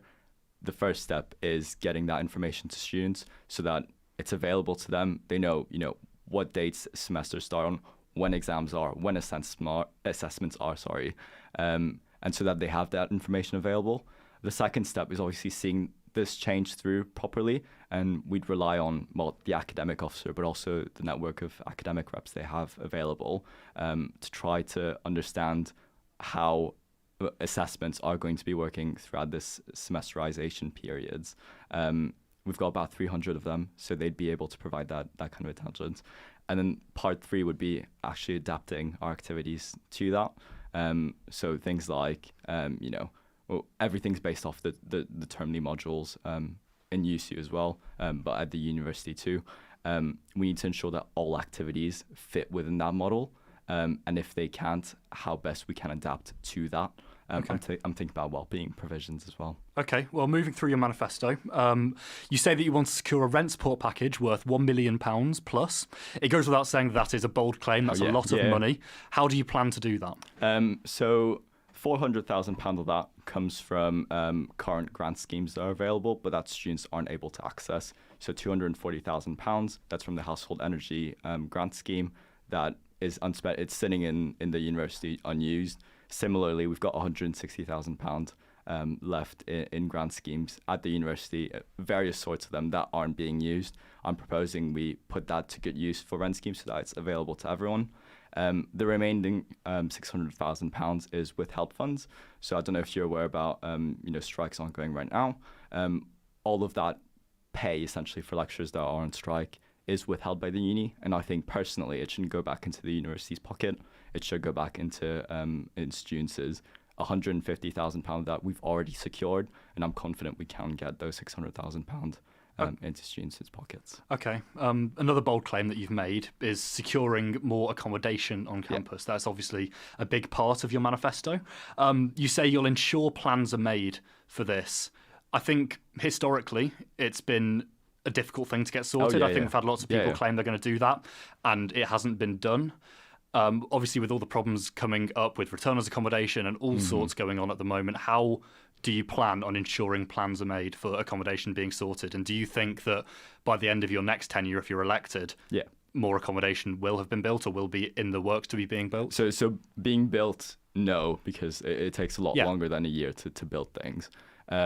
Where the 150,000 rooms, 1,500 rooms on campus comes from, this is the university strategy, so it's already in place. What we don't want to repeat is Anne Lister and David Cato, in that they're luxury accommodation, essentially. We need those 1,500 rooms to be good quality, affordable, so that most students can take advantage of those rooms, not just the richest among us. Okay, that's fair enough. Your policies on trans inclusivity interest me as well. Yeah. So, what's your experience with trans discrimination on campus, and how exactly will you use your position to combat it? It's not discrimination per se. No one in UC Sports is actively discriminating against trans and non-binary students. What we need to work towards is a system where those trans students can participate. Right now, a lot of our sports are gendered, and that means that trans students just don't know where to go, and the guidance is not clear, especially on Bucks level. We need to work. I don't know what the strategy will be, but we need to have a system in place that allows students to navigate that kind of environment, especially in terms of gender. I'm thinking other things as well as like disability, but I think trans is probably the most prominent one. We need a plan. We don't have one currently, but we need one. That's all I know. How quickly do you plan on making this plan if you're elected? Well, Frankie is currently working on a plan, which she's going to work through the summer term. That's what she's told me. And I'm hoping that the next sports president will take that up as well. I don't see any reason why anyone would object to that. But I want to support that work. I'm a really good bylaw writer, so if I can help in writing in any way I can, I will. Okay. Finally, we've not got much time left, but one thing I want to cover is your manifesto points on the tier scooters being free between campuses. Obviously, that used to be the case. It isn't anymore. How do you plan on getting that sorted again if tier have clearly seen that there's an opportunity to make money from students going between campuses? Well, the one reason actually tier will be on board with us is because they're actually losing money on the tier scooters right now. It used to be that they were free between campuses, and so people took the scooters beyond that and paid the fee. Right now, tier scooters are being underutilized because they aren't free between campuses. So I'm expecting that they'd be on board with making that change happen again. Okay, and but you've also said about the roads going between campuses not being very good, having potholes and stuff. Do you not think that should be a problem that you saw before getting the scooters? I mean, definitely. I mean, tier scooters are usually used on the main road, which is quite good quality. I'm talking about bicycle lanes on campus. They're horrendous right now, and there are safety risks as well. So my plan would be to talk to estates, try to get an Auden plan on the cards, because right now they essentially don't know what's going on. Thanks, Pierrick. Well, that's been me, Ollie, interviewing Pierrick for President. We're going to cut to the green room now for our outro. We're in the green room. Welcome back, everyone. So, we've got a nice little tweet board that's been conjured up over the evening, so we're going to go through a few of them. So, we've got Carrot in a Box, the best game ever. Thank you very much, Sean Locke and John Richardson, and probably Jimmy Carr, not Jimmy Carr, for coming up with it. We thoroughly enjoyed it. We've got some crafty CIN stuff going on. We've got some lovely crochet from Zoe, Wynne, and Jess. They've all been making some lovely things with crochet. And I'm sorry you missed out on Love Island. I would have loved to have watched it, obviously. But thank you for your picture of a goose looking increasingly terrifying. That's what I see every 9 a.m. when I go to my history lecture. Some more as well. Where is Matt Davis? I don't know who Matt Davis is, so I can't help you, Lemon Press. Go find him on your own. Do you talk about... I don't know, Wynne. I don't know. I'm just here to talk at you all evening. Me when candidate gets interviewed, that's me too. I'm surprised by democracy because it works so well for USU. And we've had a lovely evening of pure democracy. So I'm going to pass you over to the democracy experts, Q and Grace. Hello. I did not know we were democracy experts. You certainly Neither are. did I feel like we really learned over the evening just what democracy means. And apparently it means a carrot and lettuce intertwined as one. It was celery. Oof. Apologies to the celery lovers out there. Other vegetables are available. You beat me to it. So some important dates coming up. The 20th of Feb is at 12 o'clock is I believe when the elections open. Voting is open then, and Sorry, you can yes. vote for anyone who you've heard interviewed today except for the outgoing officers. So if any candidate you heard interviewed was particularly interesting, give them a vote. Vote, people, and always eat your tea. And on the Voting's same note, important. on the 24th of Feb is when the votes close. So make sure to get in your vote by that point. I feel like I'm a celebrity. You've got 4 days to vote and to bully everyone you know into voting, because democracy. But that's not the URY's standpoint. No, that's my personal standpoint. But do vote, that is URY's standpoint. I'm Q and I believe in democracy. Yay! Ignore anything I've said tonight about gladiator battles. And then the election results night, 25th, the day after. And that's when you'll be able to see who you voted in. So stay 7 tuned for that. p.m. election results night. Tune in. We'll be covering it. YSTV will be covering it. And It's in going the to be a meantime- great time for celebration. It is. Now less onto the sort of logistics side. Q, what's been your favourite part of CIN, of this evening? Well, I have to say, I've really enjoyed my time here in the green room, and I'd just like to thank everyone who's worked on the green room. Finn, Colin, Jess for the ambience, Harry. They've done a Corey, great who's job. definitely here somewhere. Corey's hiding. It's Yes. been great, and I really enjoyed listening to the interviews too when I've had the time. What about you, Joe? Favourite part? You're going to have to say, Would I surely. be remiss to say carrot in a box? I was going to say, you're going to have to say it, aren't you? You're going to have to say it. And thank you to all the candidates as well who Yes. came to get interviewed. They were very brave and they took their grilling very well from what I've heard. And, you know, democracy was achieved, I feel. It was indeed. Some strong candidates, and I'm interested to see what's going to come out of this. Wishing them all the best in their campaign over the next week or so. Other candidates are available. Not As really. is the point of democracy. Thanks to the rest of URY? Yeah. Yep, thank The you rest to of the team. URY, the Apologies, tech that people- sounded very confused. I'm just trying to understand Colin's mind. behind the Thank camera. you so much to the, The people tech in the people office. The have tech been people, absolutely. gods this evening. The tech people have killed it, so huge thanks to them. Sorry about the technical difficulties earlier, but we had a great time anyway. Yeah, this has been URY 1350 AM, 88.3 FM, ury.org.uk, and YouTube. You are like 1350 on YouTube. Oh. The credentials are all there. So if you guys want to tune into ERN, that is on the 25th. Yeah. Do tune in and do vote because democracy is important. Please vote. Can we get a time on that? 25th ERN. 7 p.m. 25th ERN. 7 p.m. 7 p.m. 7 7 p.m. It'll be Tune in. Central Hall. Absolutely. So thank you very much, guys, for tuning in. Yeah. I've been Joe. I'm still Q. And I'm still Grace. Thank you very much, guys. And goodbye. Until next time. Until next time. Until ERN. Bye. As the people said there, absolutely incredible night of interviews from University Radio York this evening. A big well done to everybody on the team, and do not forget to vote when the USU elections are in force next week. The big thing to remember, 10p off a pint for every 1,000 votes in the elections.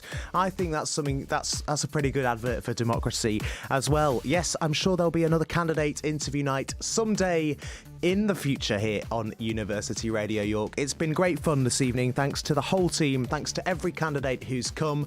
And thank you for listening. There's been a lot of thank yous tonight. Well, I think we'll leave it there. And we'll hand over to Sky News for the news at 11 o'clock.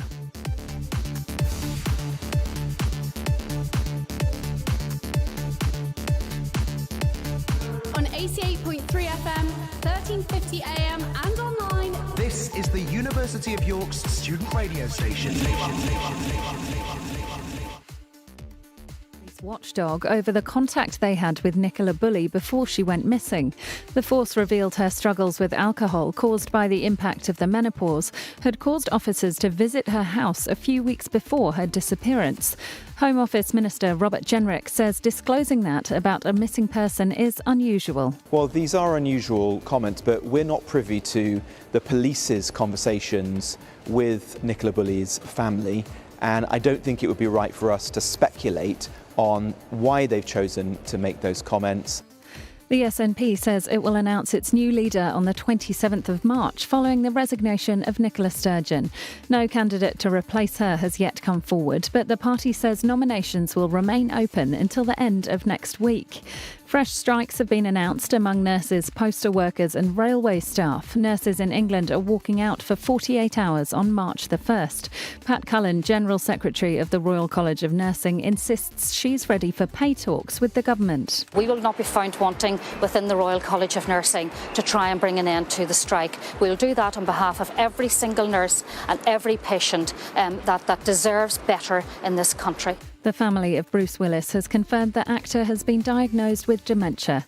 His ex-wife Demi Moore and current wife Emma issued a joint statement expressing their thanks for the outpouring of love and compassion for him. Tesla is to update the software in around 362,000 cars in the US over fears its self-driving feature may cause crashes. The safety regulator says the driver assistance system could allow a vehicle to speed or breach traffic laws when travelling through intersections. And it's understood investors linked to the Qatari royal family will make a bid to buy Manchester United tomorrow. The Glazer family are seeking at least £5 billion. That's the latest. I'm Ellie J.